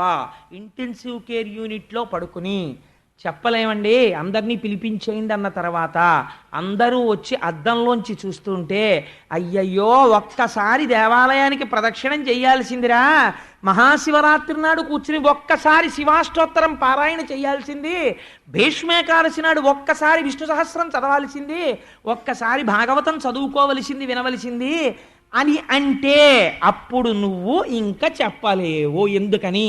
కాలము నీ అధీనములందు లేదు. ఈ కాలము అంతటా ప్రవహిస్తుంటే ప్రతి వ్యక్తి దగ్గరికి వచ్చేటప్పటికీ అది ఏమవుతుంది? పోతన గారు అంటారు, మహామరణ కాలంబునన్, it is the day of the final judgement. ఇప్పుడు మహా గొప్ప తీర్పు చెప్పే రోజుగా ఎవడికి వాడికి మారుతుంది. ఏ క్షణము ఎవరికి అలా మారుతోందో ఎవరికి తెలియదు, వాడికి కూడా తెలియదు. కప్పని పట్టుకోవడానికి పాము పడగెత్తి సిద్ధంగా ఉంది, కప్ప ఈగని పట్టుకోవడానికి సిద్ధంగా నోరు తెరుచుకునింది. ఈగ తన వారినెవరినో ఉద్ధరించడానికి సిద్ధంగా ఉంది. ఎవరు ఎవరిని తింటారు? ఈ పాముని తినడానికి వెనక ముంగిస నోరు తెరుచుకునుంది, ఈ ముంగిసని తినడానికి నక్క ఉంది, నక్క వెనక పెద్ద పులి ఉంది, పెద్ద పులి వెనక అతల సింహం ఉంది, సింహాన్ని చంపడానికి వేటగాడు బాణాన్ని సిద్ధం పెట్టుకుని ఉన్నాడు. ఎవరి చేతిలో పోతారు? ఈశ్వరుడికి ఒక్కడికే తెలియాలి. జీవితం అంతే, నోరు తెరిచి ఇలా ఉన్నావు, కానీ అసలు నీ సంగతి తెలుసుకో. నిన్ను విడిచిపెట్టకుండా పక్కన తిరుగుతోంది మృత్యువు అతి సమీపంలో. కబళించక ముందే ఈశ్వరనామము చెప్పు. కాబట్టి ఏమైపోయింది? తెలియక ఈ రీతి అతడు వర్తించుచుండ మహామృత్యు కాలంబు ఆసన్నమైన భూరి వాత్సల్య వృత్తి తత్పుత్రు తలచి ఆత్మ ప్రలపించు నారాయణాయటంచు. ఏమి పద్యం ఇచ్చారండి పోతన గారు. పోతన గారు గంభీరమైన విషయాన్ని చెప్పవలసి వచ్చినప్పుడు చిన్న పద్యంలో తేలుస్తారు. అది ఆయనకున్న గొప్పతనం. ఎంత గొప్ప తత్వం చెప్పేశారో చూడండి. తెలియక ఈ రీతి అతడు వర్తించుచుండా, ఈ భోగాలు శాశ్వతం అనుకున్నాడు, ఈ సుఖాలు శాశ్వతం అనుకున్నాడు, ఈవిడ శాశ్వతం అనుకున్నాడు, ఈ బిడ్డలు శాశ్వతం అనుకున్నాడు, ఈ డబ్బు శాశ్వతం అనుకున్నాడు. కానీ వచ్చేసింది ఒకటి. ఏదొచ్చేసింది? మహామృత్యుకాలంబు ఆసన్నమైన ఇతన్ని తీసుకెళ్ళిపోయేటటువంటి సమయం వచ్చేసింది. ఇప్పుడు తీసుకెళ్ళడానికి కాలమునందు ఒకడు వస్తాడు. వాడెవరు? కాలుడు. వాడే కాలస్వరూపం. ఆ కాలుని యొక్క రూపమే కాలుని ప్రతినిధులు. He who acts on behalf of his principal is he himself acting అని మేము చిన్నప్పుడు మర్కంటైల్లాలో చదువుకున్నాం. ఎవరైతే తన ప్రతినిధి ద్వారా వ్యాపారమును చేస్తున్నాడో వాడు తానే చేసినట్టు. నేను ఒక ఏజెంట్ని నియమిస్తే ఆయన ఏం చేస్తే, అంటే వ్యాపారం చేస్తే, ఉపన్యాసాలకు కాదు, ఆ ఏజెంట్ ఏం చేస్తే అది ప్రిన్సిపాల్, అంటే ఎవరు ప్రధానంగా నియమించాడో వాడు చేసినట్టే లెక్క. అలా కాలుడి పనుపున దూతలు వస్తారు, భయంకరమైనటువంటి స్వరూపాలతో ఉంటారు. శంకర భగవత్పాదులంతటి వారు మనకి నేర్పారండి. చచ్చిపోవడం వీడికి చేత కాదురా, ఏమో ఎలా చచ్చిపోతాడో ఏమిటో అని చెప్పి మహానుభావుడు మనకి పాఠం నేర్పారు. శంకరాచార్యులు వారు వైరాగ్య శతకంలో ఓ మాట అంటారు, యథాపుత్ర మిత్రాదయో మత్సకాశీ హృదాత్యస్య హాకీదృశీయోత శంతి తదా దేవ దేవేశ గౌరీశ శంభో నమస్తే శివాయోత్యజస్రం రవాణి. ఎంత బ్రతికిన వాడైనా ఆఖరణ మహామృత్యుకాలం ఆసన్నమైపోతుంటే ఎంత భయంకరమైన వర్ణన చేస్తారంటే, లోపల వాయువు బయటికి వెళ్ళిపోతుంటే ప్రాణ అపాన వ్యాన ఉదాన సమాన నాగ కూర్మ కృకర ధనంజయ దేవదత్తములనేటటువంటి 10 వాయువులలో వ్యానము తప్ప 9 వాయువులు బయటికి వెళ్ళిపోతుంటే, 9 వాయువులు వెళ్ళిపోయిన కారణం చేత శరీరము కొయ్యగా బిగదీసుకుపోతుంటే, దృష్టి మందగించి వెనక్కి వెళ్ళిపోయి మనస్సులో కలిసిపోతుంటే, మనస్సు ఇంద్రియ శక్తుల్ని మూట కట్టుకుని కాలుడు వచ్చేశాడు, వీడు చేసిన పుణ్యానికి మనకు ఊర్ధ్వముఖ చలనం లేదు, ఎట్నుంచి పారిపోదామని రోమకూపంలోంచైనా పారిపోతుంది. ఎట్నుంచి వెళ్ళిపోయాడో తెలియదు జీవుడు. ఎటు నుంచి వెళ్ళిపోదామని గిర్రగిర్ర తిరుగుతుంటే పట్టుకోవడానికి కొక్కాలు పట్టుకుని కపవాత పైచముల్ కప్పగా శ్రమ చేత కంపముద్భవమంది కష్టపడుచు నారాయణాయంచు నా జన్మతో నిన్ను పిలుతునో శ్రమ చేత పిలువలేనో నాటికిపుడే నీ నామస్మరణ చేతు చెవినిడవయ్య భూషణ వికాస శ్రీధర్మపుర నివాస దుష్ట సంహార నరసింహ దురిత దూర. ఇప్పుడే చెప్తా స్వామి నామం, జాగ్రత్తగా చెవి పెట్టి వినేసేయి. వీడు చెప్పాడు సుమా, నామం రాసుకో ఒక్కసారి, లేకపోతే నా కొంప పడిపోతుంది స్వామి అని ఆర్తితో చెప్పుకున్నారు మహాపురుషులైనటువంటి వారు. అందుకని ఆ చిట్ట చివరి స్థితి వచ్చేసింది. భటులు భయంకరమైన రౌద్ర రూపాలతో వచ్చారు. శంకరులు అంటారు, యథాపుత్ర మిత్రాదయో మత్సకాశీ. ఏం చేస్తారు వాళ్ళు? వచ్చి ఏడుపు మొదలెడతారు. అయ్యో మా నాన్నగారు వెళ్ళిపోతున్నారు, లేకపోతే మా అమ్మ వెళ్ళిపోతోందని ఏడుపు మొదలెట్టి ఇంకక్కడి నుంచి ధర్మశాస్త్రం చెప్పేవాడు బయలుదేరుతాడు. ఏమిటి ధర్మశాస్త్రం అంటే? అసలే వాడికి ఊపిరి ఆగిపోతుంటుంది. ఎదురుగుండా భటులు, కొడుకు తీసుకొచ్చి తులసి నీళ్లు నోట్లో పోస్తాడు, గుటకయ్యడం మర్చిపోతాడు, నోటి వెంట కారిపోతూ ఉంటుంది, చీమలు మొదలైనవి చెవులు కురికేస్తుంటాయి, వీడిని కింద పెట్టేయండి అంటారు. పెట్టేసిన తర్వాత ఇంకోటి వచ్చి నక్షత్రం మంచిది కాదు బయట పెట్టేయమంటాడు. వీడికి ఇంకా కొన ఊపిరి ఉంటుంది, తెలిసిపోతుంది ఓహో అయిపోయింది మన అకౌంట్ క్లోజ్ అయిపోయిందని. ఈలోగా వాళ్ళు వచ్చేస్తుంటారు. ఇంత భీతితో ఉన్నప్పుడు నీవాడన్నవాడు నీ వెంట రాడు. కాబట్టి ఏం చేస్తావు? యదా పుత్ర మిత్రాద యోమత్స కాశీ రుదాచ్యస్య హాకీదృశీయోత శంతి. స్నేహితులైన వాళ్ళందరూ చుట్టూ చేరి, అయ్యో పాపం మెత్తటి పరుపుల మీద పడుకునేవాడండి, మంచి మంచి అంచుల పంచెలు కట్టుకునేవాడండి, మెత్తటి పరుపుల మీద కూర్చుని ఉపన్యాసాలు చెప్పేవాడు, ఎంతమందితోనో నమస్కారాలు అందుకున్నవాడు, వాడిని ఇంత దారుణంగా నేల మీద పడుకోబెట్టేస్తారా చాప్ మీద అని వాళ్ళందరూ అంటుంటే, అవి నీ చెవిన పడిపోతుంటే, నీకు లోపల భయం కలిగిపోతుంటే, నిన్ను రక్షించిన వాడన్నవాడు ఉండడు, భయపెట్టేవాడే. అప్పుడు నిన్ను రక్షించేది ఏమైనా ఉంటే నువ్వు చేసుకున్న సాధన ఒక్కటే. అప్పుడు నువ్వు ఒక మాట అనగలగాలి, స్వామి తదాదేవ దేవేశ గౌరీశ శంభో. స్వామి నా లోపల ఊపిరున్నంత కాలము ఏ పార్వతీ పరమేశ్వరుల చరణారవింద సంసేవనము చేసి ఉన్నానో అటువంటి పాదద్వయము ధ్యానమునందు నీకు కనపడాలి.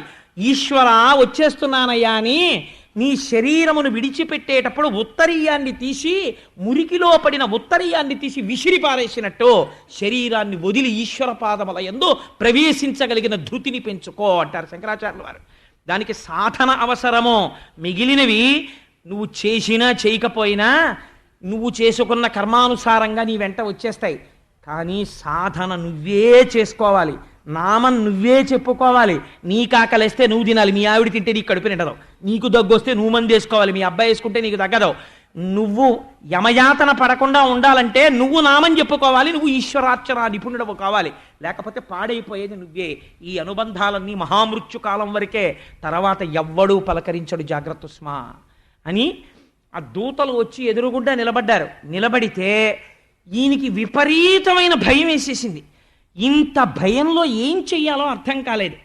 అర్థం కాక అప్పుడు తన ప్రయత్నం లేకుండా నోటి వెంట అస్తమానం తన చిన్న కొడుకుని పిలవడం అలవాటైపోయింది. అందుకని భగవంతుణ్ణి పిలవలేదు. మీరు బాగా ఎర్రసిరాతో స్కెచ్ పెన్నుతో ఇలా చేత్తో పట్టుకుని గంటంతో గీసినట్టు అండర్లైన్ చేసి రాసుకోండి. అజామిళోపాఖ్యానంలో భగవంతుడిగా నామము చెప్పలేదు అజామిళుడు. భూరి వాత్సల్య వృత్తి తత్పుత్రు తలచి. పోతన గారికి వ్యాసుల వారికి పక్షపాతాలేం ఉండవు, యథార్థమును చెప్పేస్తున్నారు. కేవలము తన కొడుకు జ్ఞాపకానికి వచ్చాడు, వాడి మీద మనసు ఉండిపోయినది. ఇదొక దరిద్రం మనుష్య జన్మ ఎత్తిన వాడికి.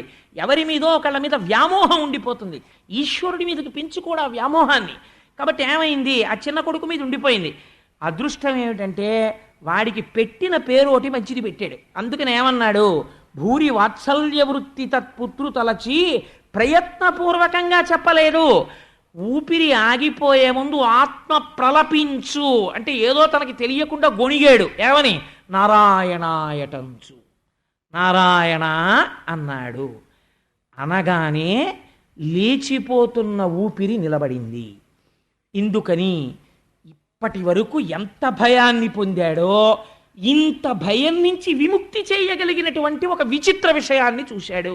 ఏమిటి ఆ విషయం? నలుగురు దివ్య తేజోవంతులైన మహాపురుషులు వచ్చి అక్కడ నిలబడ్డారు. వాళ్ళు సశంఖ చక్రం సకిరీట కుండలం సపీత వస్త్రం సరసీరుహేక్షణం సహారవక్షస్థల శోభికౌస్తుభం నమామి విష్ణుం శిరసా చతుర్భుజం అన్నట్టు శంఖచక్ర గదా పద్మములను పట్టుకున్న వారై జ్యోతిర్మండల స్వరూపులై చక్కటి చిరునవ్వులు చిందిస్తూ పట్టు పీతాంబరాలు కట్టుకుని నలుగురు వచ్చి అక్కడ నిలబడి యమధర్మరాజు గారి భటులతో తీసేసేయండి ఆ పాశాలన్నారు. మీరెవరన్నారు? మేము చెప్తాం, ముందు తీయండి ఆ పాశాలన్నారు. ఆ పాశాలు విడిపించేశారు. విడిపించేయగానే ఈయనకు పూర్వపు ఓపిక వచ్చింది. ఇది బయట వాళ్ళకి వినపట్టలేదు, తను వింటున్నాడు.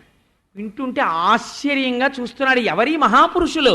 నా అంతటి దౌర్భాగ్యుడు ఈ ప్రపంచంలో ఉండడు. బ్రాహ్మణ కులంలో పుట్టాను, నా తండ్రి ఉపనయనం చేశాడు, గాయత్రి నేర్పాడు, వేదాలు నేర్పాడు, ఉపనిషత్తులు నేర్పాడు, భ్రష్టుడనైపోయాను. ఒక దిక్కుమాలిన కాంతకి లొంగిపోయాను, తల్లిదండ్రుల్ని వదిలిపెట్టేశాను, వాళ్ళు బ్రతికున్నారో చచ్చిపోయారో కూడా తెలియదు, వాళ్ళ ధనమంతా అపహరించేశాను, విశేషించి నిండు యవ్వనంలో ఉన్న భార్యని వదిలిపెట్టేశాను, బిడ్డల్ని కూడా కనలేదు ఆ భార్యకి, నా అంతటి ద్రోహి ఉండడు, వాళ్ళు నన్ను పట్టుకోవడం నాకు సరైన శిక్ష, మరి వీళ్ళు నన్ను ఎందుకు విడిపించారని చూస్తున్నాడు. వీళ్ళు కూడా అదే ప్రశ్న వేశారు. అయ్యా వీడెవరో తెలుసా, వీడి జీవితం అంతా ఇప్పుడే కదా మీరు విన్నారు, అందుకని ఇటువంటి వాణ్ణి మేము ఎందుకు విడిచిపెట్టాలి, మీరు ఎందుకు వచ్చారు, ఎందుకు వదలమంటున్నారు, మీరెవరని అడిగారు.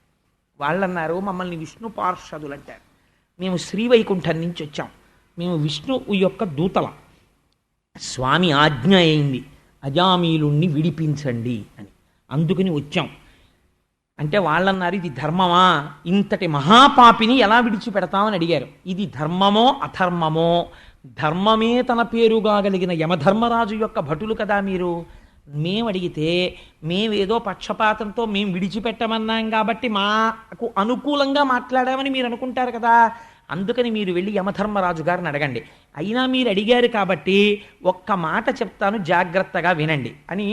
ఎంత చిత్రమైన మాట చెప్పారో చూడండి.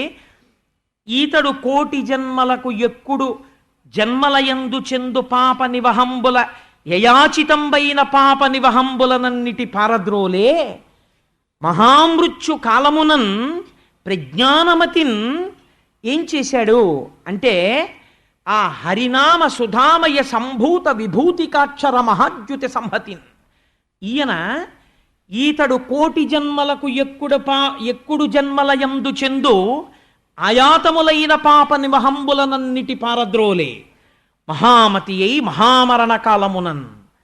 ఎంత గొప్ప పద్యమో మీరు చాలా జాగ్రత్తగా వినాలి. మీరు ఈ జన్మలో పాపముల గురించి మాట్లాడుతున్నారు, మేము ఇతని యొక్క కోటి జన్మల యొక్క పాపముల గురించి మాట్లాడుతున్నాం. దీన్ని మహామరణ కాలమని పిలుస్తారు.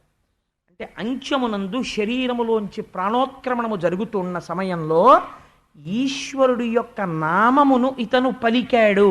అదేమైంది? సుధామయాద్భుత విభూతికాక్షరహితి సంహతిన్, అమృత భాండమది. ఆ అమృత భాండమును ఇతను స్పృశించి తాగినట్లే. అంత్యకాలమునందు మహామరణ కాలమునన్ ప్రఖ్యాతమతిన్. అప్పుడు ఉత్తప్పుడు అందరూ ఈయన చాలా గొప్ప ఆఫీసర్ గారండి, ఏబుల్ అడ్మినిస్ట్రేటర్ అండి, క్యాపబుల్ డిస్పోజర్ అండి, లేకపోతే మంచి డిస్క్రిషనరీ పవర్స్ ఉన్నవాడండి, ఆ మ్యాన్ విత్ విజ్డమ్ అండి, ఇన్ని అడ్జెక్టివ్స్ వేస్తారు. ఇవన్నీ ఎవరికి చెందాయి? లోపల ఉన్న భాష ఆత్మకి చెందాయి. ఈశ్వరుడు విభూతిని కటాక్షిస్తున్నాడు. అతనిచ్చుకుంటున్న విభూతి ఏది ఎవ్వరికి తెలియదు. ఏదా విభూతి? మహామరణ కాలమునన్ ప్రఖ్యాతమతిన్, ఈశ్వరనామము చెప్పగలవా? చెప్పాడయా అజామీలుడు. అందుకని ఏమైంది? హరినామ విభూతికాక్షర హేతి సంహతిన్, ఆ శ్రీహరి యొక్క నామమును పలికినటువంటి కారణము చేత కోటి జన్మల యొక్క పాపరాశి ధ్వంసమైపోయింది. కాబట్టి ఇప్పుడు ఇతని అకౌంట్లో మీరు తీసుకెళ్ళడానికి కావలసిన అర్హత లేదు, మేము తీసుకెళ్ళడానికి కావలసిన అర్హతే ఉంది, కాబట్టి మీరు తీసుకెళ్ళకూడదు అంటే వాళ్ళన్నారు. అదేమిటి మరి వీడు చేసిన పాపాలన్నీ ఏమయ్యాయి అన్నారు. అంటే వాళ్ళు చెప్పారు, బ్రహ్మహత్య అనేక పాపాటములకగ్ని కీలలు హరినామ కీర్తనములు. ఎటువంటి మాటలు వేసేశారో చూడండి. బ్రహ్మహత్య అనేక పాపాటములకగ్ని కీలలు హరినామ కీర్తనములు, గురుతల్పగత సర్పములకు గేకులు హరినామ కీర్తనములు. అక్కడతో సరిపోలేదు. తపనీయ చౌర్య సంతమ సంబునకు సూర్య కిరణముల్ హరినామ కీర్తనములు. దాంతోపాటు మధుపాన కిల్బిష మదనాగ సమితికి కేసరుల్ హరినామ కీర్తనములు, మహిత యోగోగ్ర నిర్విచార మహాసమాధి స్థితిని పొందు బ్రహ్మాది సురలకు అందరాని నిఖిల సామ్రాజ్య మోక్ష పదవులకు అర్హంబు హరినామ సంకీర్తనములు. ఎంత గొప్ప మాట చెప్పారో చూడండి. బ్రహ్మహత్య అనేక పాపాటవులకగ్ని కీలలు హరినామ కీర్తనములు. మామూలు పాపాల గురించి మీరెందుకు మాట్లాడతారయా? బ్రహ్మహత్య లాంటి మహాపాతకాలు ఉన్నాయి కొన్ని. అటువంటి మహాపాతకములు ఏ ఉన్నాయో అటువంటి మహాపాతకములనేటటువంటి అరణ్యములను పెంచుకున్నవాడు ఉన్నాడంటే ఎంత పాపం చేశాడో. అటువంటి వాడు హరినామ సంకీర్తనం చేస్తే ఇంత పెద్ద అరణ్యము ఒక్క కార్చిచ్చు నిప్పురవ్వ పుడితే కాలిపోయినట్టు కాలిపోయాయి. బ్రహ్మహత్యానేక పాపాటవులకగ్ని కీలలు హరినామ కీర్తనములు గురుతల్ప సంయుత విషసర్పములకు గేకులు హరినామ కీర్తనములు. గురువు పట్ల చేసినటువంటి ద్రోహమనేటటువంటి భయంకరమైన సర్పముల పట్ల నెమళ్ళు హరినామ కీర్తనములు. ఆ పాపములను చంపేస్తాయి. కాదు కాదు, తపనీయ చౌర్యసం తమసంబునకు సూర్యకిరణముల్ హరినామ కీర్తనములు. ఎంత చీకటిని కూడా సూర్యకిరణాలు విచ్చుకుపోయేటట్టు చేసినట్టు ఈ హరినామ కీర్తన చేసినటువంటి వాడికి దొంగతనం మొదలైనటువంటి పాపములు కూడా నశించిపోతున్నాయి. అందుచేత ఇతను చేసినటువంటి పుణ్యము సామాన్యమైనటువంటి పుణ్యము కాదు. చేయకూడనటువంటి గొప్ప పాపము ఒకటి ఉన్నది. ఏదేది? మధుపాన కిల్బిష మదనాగ సమితికి. మధుపానం అంటే సారా త్రాగడం అనేటటువంటి భయంకరమైనటువంటి దోషమనబడేటటువంటి ఏనుగుల వంటి పాపములకు సింహముల వంటివి హరినామ కీర్తనములు. మహిత యోగోగ్ర, గొప్ప యోగము చేత బ్రహ్మాది దేవతలు పొందరా అన్నటువంటి స్థితిని హరినామ సంకీర్తన చేత మనుష్యుడు పొందుతున్నాడు. ఆ హరినామ సంకీర్తనము ఎప్పుడు చేయవచ్చు? ఇది మనం అర్థం చేసుకోవలసిన విషయం. మీరు ఒక కర్మ చేస్తున్నారనుకోండి, మీరు శివాలయంలో అభిషేకం చేయడానికి వెళ్ళారు. మీరు స్నానం చేసి శుచి అయి శివలింగం దగ్గరికి వెళ్ళి అభిషేకం చేయడాన్ని అంగీకరించారు. మీరు ఇంత స్నానం చేసి సంధ్యావందనం చేసుకుని శివాలయంలోకి వెళ్ళి అయ్యా నేను అభిషేకం చేసుకుంటానండి అన్నారనుకోండి, కుదరదయా. నా రుద్రో రుద్రమర్చయేత్, నువ్వు ముందు శివుడవైతే శివాభిషేకం చెయ్యొచ్చు, అందుకుని కూర్చో అని మహన్యాసం చెప్తారు. తల దగ్గర నుంచి పాదముల వరకు ఈశ్వరుణ్ణి తీసుకొచ్చి మీ యందు న్యాసం చేస్తారు. మహన్యాసం జరిగిన తర్వాత మీరు అభిషేకం చెయ్యాలి. అభిషేకం చేసేటప్పుడు కూడా అనేక నియమాలు ఉన్నాయి. శివలింగం మీద పువ్వు బోర్లించకుండా అభిషేకం చెయ్యకూడదు. పువ్వు బోర్లించి అభిషేకం చేశావు, ప్రారంభమునందు పొడి విభూతితో మొదలెట్టాలి, అంచమునందు గంధోదకంతో పూర్తి చెయ్యాలి. ప్రతి పదార్థమునకు మధ్యలో మళ్ళీ సజలంతో అంటే శుద్ధ జలంతో అభిషేకం చెయ్యాలి. ఆ అభిషేకానికి అనేక నియమాలు ఉన్నాయి. ఇన్ని నియమాలతో నువ్వు చేసేటప్పుడు నువ్వు ఆవలించకూడదు. నీ శరీరంలో ఎటువైపు నుంచి వాయువు బయటికి వెళ్ళకూడదు, నువ్వు దగ్గకూడదు, తుమ్మకూడదు. నువ్వు అభిషేకం చేస్తూ మధ్యలో ఎవరితో నా లౌకిక సంభాషణ చేస్తే ఇప్పటి వరకు నువ్వు చేసినటువంటి పుణ్యం వాళ్ళ ఖాతాలో వేస్తారు, నీకు మళ్ళీ జీరోకి వస్తుంది. కాబట్టి నువ్వు స్నానం చేయాలి, లేకపోతే కుడి చెవు మీద చెయ్యేసుకుని మళ్ళీ చెయ్యాలి. ఇన్ని అల్లర్లు ఉన్నాయి. కర్మ అంత తేలిక కాదు. కాబట్టి నీకేమవుతోంది? నువ్వు చేసి నీకు వస్తుందని అనుకున్నదంతా నీకు వచ్చిందో లేదో తెలియదు. ఒకవేళ చచ్చి చెడి ఓ 4 మార్కులు సంపాదించుకుంటే నీకు అన్నం వండిన పుణ్యానికి 2 మార్కులు భారీకి వెళ్ళిపోయాయి. కాబట్టి ఉన్నవి 2 మార్కులు. కాబట్టి ఏమవుతోంది? ఆఖరికి 2 మార్కుల పుణ్యం రోజు 2 లక్షల మార్కుల పాపం. కాబట్టి ఎప్పటికి నీ పాపం పోతుంది? ఎప్పటికి నువ్వు అంత పుణ్యం సంపాదిస్తావు? కాబట్టి నీ వల్ల కాదు. తేలికైనదేది? నువ్వు ఎక్కడ కూర్చో. ద్రౌపదీదేవి గోవిందనామని చెప్పి గోవిందుణ్ణి పిలిచింది. పిలిచినప్పుడు ఆవిడ రజస్వలయ్యి ఉన్నది. ఆవిడ స్నానం చేసిందా? స్నానం చేయలేదు. స్నానం చెయ్యకుండా గోవిందా అని పిలిచింది. అదేమిటమ్మా నువ్వు రజస్వలయ్యి ఉన్నావు, స్నానం లేదు, ధ్యానం లేదు, నన్ను పిలుస్తున్నావు ఏంటో, నా నామం చెప్పకూడదని అన్నాడా ఈశ్వరుడు? పరిగెత్తుకొచ్చాడు. ఏనుగు చచ్చిపోయే ముందు స్నానం లేకుండా నీళ్లలో అన్ని సంవత్సరములు పోరాడిన తర్వాత గజేంద్ర మోక్షంలో స్వామిని పిలిచింది. పరిగెత్తుకొచ్చాడా రాలేదా? వచ్చాడు. నిన్ను తేలికగా రక్షించగలిగినదేది? నామము నిన్ను రక్షిస్తుంది. నామం ఎవరిని తెస్తుంది? నామిని తెస్తుంది. కర్మ ఏం తెస్తుంది? నీ కర్మచేత ప్రీతి పొందిన ఈశ్వరుడు నీకు కొంత ఫలితాన్ని ఇస్తాడు.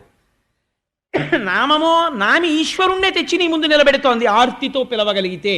కాబట్టి ఎప్పుడు పిలవగలవు? దానికి నియమం లేదు. కూలిన చోట ఒక ఆయన నడుస్తూ నడుస్తూ ఎదురు దెబ్బ తగిలి ముందుకు పడిపోయాడు. అమ్మా అన్నాడు. అమ్మా అనడానికి బదులు అలవాటు చేసుకున్నాడు, శివ అన్నాడు. అబ్బా ఇప్పుడు కూడా నా నామం చెప్పాడు రా, వేసే ఖాతాలో అన్నారు. కాబట్టి ఏమైంది? పడిపోయింది అంతే, ఖాతాలోకి వెళ్ళిపోయి పుణ్యం పడిపోయింది. అందుకని కూలిన చోట, కొట్టబడి కుండిన చోట ఒక ఆయన అలా వెళ్ళిపోతుంటే సరదా ఒక ఆయన కర్ర పెట్టి కొట్టాడు. దెబ్బ తగిలి కింద పడిపోయాడు. ఆ దెబ్బ పట్టుకుని రక్తం కారుతోంది. ఆ కారిపోతున్న రక్తాన్ని చూసుకుని శివ శివ శివ శివ అనుకున్నాడు. అలా అనుకోగలిగినటువంటి స్థితి అంత తేలిగ్గా రాదండి. మా నాగేశ్వరరావు గారు ఉన్నారు, మహానుభావుడు, మల్లవరంలో. ఆ నాగేశ్వరరావు గారు ఈ మధ్య సుబ్రహ్మణ్య షష్ఠి ఉత్సవాలు చేయడానికి వెడితే ఆయన ఒక రాత్రి వేళ ఇలా పడుకుని ఉండగా మంచంలో, ఆయన ఆలయంలో సుబ్రహ్మణ్య షష్ఠి ఉత్సవాలు జరుగుతుండగా ఎక్కడో తిరుగుతున్నప్పుడు ముందుకు పడిపోయారు. పడిపోతే ఈ ముక్కు మీద ఎక్కడో దెబ్బ తగిలింది, అప్పటికేం అవ్వలేదు. రాత్రి పడుకుని ఇలా నిద్రపోతుంటే ఆయన పడుకున్న మంచం మీద తెల్లటి గుడ్డ, తలగడ, ఆయన తెల్లటి పంచె కట్టుకుంటుంటారు సన్నటి అంచుతోటి, ఆ తువ్వాలు అన్నీ నెత్తుటితో తడిసిపోతే ఆ పక్కన పడుకున్న వాళ్ళు ఎవరో చూశారు. చూసి అయ్యయ్యో అదేమిటంటే ముక్కులోంచి అంత నెత్తురు కారిపోతోందన్నారు. ఆయన లేచి నెత్తుటితో తడిసిపోయినటువంటి తువ్వాల్ని, నెత్తుటితో తడిసిపోయిన దుప్పటిని, లాల్చీని చూసుకుని ఓసారి వెళ్ళి ముక్కు కడిగేసుకుని వాళ్ళ దగ్గరికి వచ్చి, ఊరే పడుకోండ్రా, సుబ్రహ్మణ్య షష్ఠి ఉత్సవాలు అవ్వాలి కదా, అదే తగ్గిపోతుందన్నారు. శరీరమునందు అంత భ్రాంతి లేకుండా ఉండగలిగినటువంటి స్థితి నువ్వు చేసిన ఉపాసనకి పరీక్ష. ఆయన ఎంతసేపు పూజ చేశారు నీకు అనవసరం, ఆయన ఎన్ని పుస్తకాలు చదివారు నీకు అనవసరం. నువ్వు ఆయనలో ఉండగలవా? నువ్వు ఉండగలగడానికి నీకు ఎన్ని జన్మలు పడుతుంది? ఇది మహానుభావులు అంటే అలా ఉంటారు వాళ్ళు. పైకి ఎక్కడా ఉండరు. ఎక్కడో నాగేశ్వరరావు ఉపన్యాసానికి వస్తే ఏ మైక్ దగ్గర వినపడదని ఇలా వింటుంటారంతే తప్పించి నేను ఇంత మహాత్ముడిని కూడా ఆయన ఏం చెప్పుకోరు, నాకు కుర్చీ ఇవ్వండి అని కూడా అడగరు. అలా ఉంటుంది ఒక్కొక్కరి స్థితి. సరే, అందుచేత నేను ఎందుకు చెప్పానంటే, కూలిన చోట, కొట్టబడి కుండిన చోట, దెబ్బ తగిలి పడిపోయి కూడా అప్పుడు కూడా ఇంకా సుబ్రహ్మణ్య షష్ఠి ఉత్సవాలు జరగాలి, నేను సేవించుకోవాలి, ఏమో పెద్దవాడిని అయిపోతున్నానని సేవించుకోగలగడం ఎంత గొప్పతనం అండి. కొట్టబడి కుండిన చోట, కింద పడిపోయి కూడా అప్పుడు కూడా నామని చెప్పుకోగలిగినట్టు స్థితి. అప్పుడు కూడా మీరు చెప్పవచ్చు. అప్పుడు అభిషేకం చేస్తానంటే కుదరదు, అప్పుడు సత్యనారాయణ వ్రతం చేస్తాను సుబ్రహ్మణ్య శర్మ గారిని తీసుకురండి అంటే కుదరదు, లేకపోతే నేను అయ్యప్ప స్వామి గుడికి తీసుకెళ్ళండి టికెట్ కొనుక్కున్నానంటే కుదరదు మీకు. కానీ మీరు నామం చెప్పడానికే అప్పుడు కూడా మీరు చెప్పచ్చు. గోవింద గోవింద కృష్ణ శివ రామ అనొచ్చు మీరు. కొట్టబడి కుండిన చోట, మహాజ్వరంబులన్ ప్రిలిన చోట, 104 జ్వరం వచ్చేసింది, తనకి తెలియకుండానే పేల్తున్నాడు. ఎంత పెద్ద మాట వేశారో చూడండి పోతన గారు. ఒంటి మీద తెలివి లేకుండా పేల్తున్నవరా నోటికొచ్చినట్టు అంటారు. ఒంటి మీద తెలివి లేదు ఆ జ్వరానికి, కానీ అలవాటైపోయింది. అప్పుడు కూడా ఏమంటున్నాడు? శివ శివ శివ శివ శివ అంటున్నాడు. అప్పై దీక్షితుల వారిని మనకు ఒక మహానుభావుడు ఉండేవాడు. ఆయన శివ పూజలు చేసి చేసి చేసి చేసి చేసి చేసి తన శిష్యుల్ని పిలిచారు. పిలిచి, ఒరే ఆ గూట్లో ఓ మందు ఉంది, అది తాగితే పిచ్చి ఎక్కుతుంది, ఓ గంట సేపు పిచ్చి ఉంటుంది, ఇంకో మందు ఉంది, అది తాగితే పిచ్చి తగ్గిపోతుంది, నేను ఆ పిచ్చెక్కే మందు తాగేసి ఓ గదిలో తలుపులు వేసేయండి, నన్ను పిచ్చెక్కినప్పుడు నేనేం మాట్లాడానో పుస్తకం మీద రాయండి, గురువు గారు కదా నేను మొహమాట పడకండి, అసలు పిచ్చెక్కినప్పుడు నా మనస్సు ఈశ్వరుడి దగ్గర ఉంటుందా లేదా చూస్తాను రా, ఓ గంట అయిపోయిన తర్వాత పిచ్చి తగ్గిపోతుంది, ఆ మందు పట్టించండి స్పృహ వస్తుంది, అప్పుడు నేను ఏం చెప్పానో నాకు ఒకసారి చూపించండి రా అన్నాడు. శిష్యులు పిచ్చెక్కే మందు పట్టించి తలుపు వేసేశారు. వేసేసి తలుపు పక్కన కూర్చుని రాస్తున్నారు. అప్పుడు ఆయన పిచ్చెక్కినటువంటి సందర్భంలో పరమశివుడు గురించి చేసినటువంటి స్తోత్రం ఇప్పటి వరకు సృష్టిలో ఎవ్వరూ రచించలేదు. ఇది మహాజ్వరంబులన్ ప్రేలిన చోట. ఇది ఇక్కడ సంస్కారాన్ని బట్టి వస్తుంది, అంతేకాని ఓ ఫ్యాషన్ కోసమో ఇంకో దానికోసమో చెప్పడంలో రాదు. అందుకని మహాజ్వరంబులన్ ప్రేలిన చోట, ఆర్తిపడి తూలిన చోట. ఎక్కడో చోట ఏదో కృష్ణాష్టకం పుస్తకాలు ఇస్తున్నారంటే తొందరపడిపోయి తోసుకుని వెళ్ళిపోయాడు ఒక ఆయన. వెళ్ళిపోయి ఢామని కింద పడ్డాడు. పడిపోయి కృష్ణాని అనుగ్రహమయ్యా ప్రసాదం ఇస్తున్న చోట పడిపోయాను అన్నాడు అనుకోండి. ఆర్తిపడి తూలిన చోట.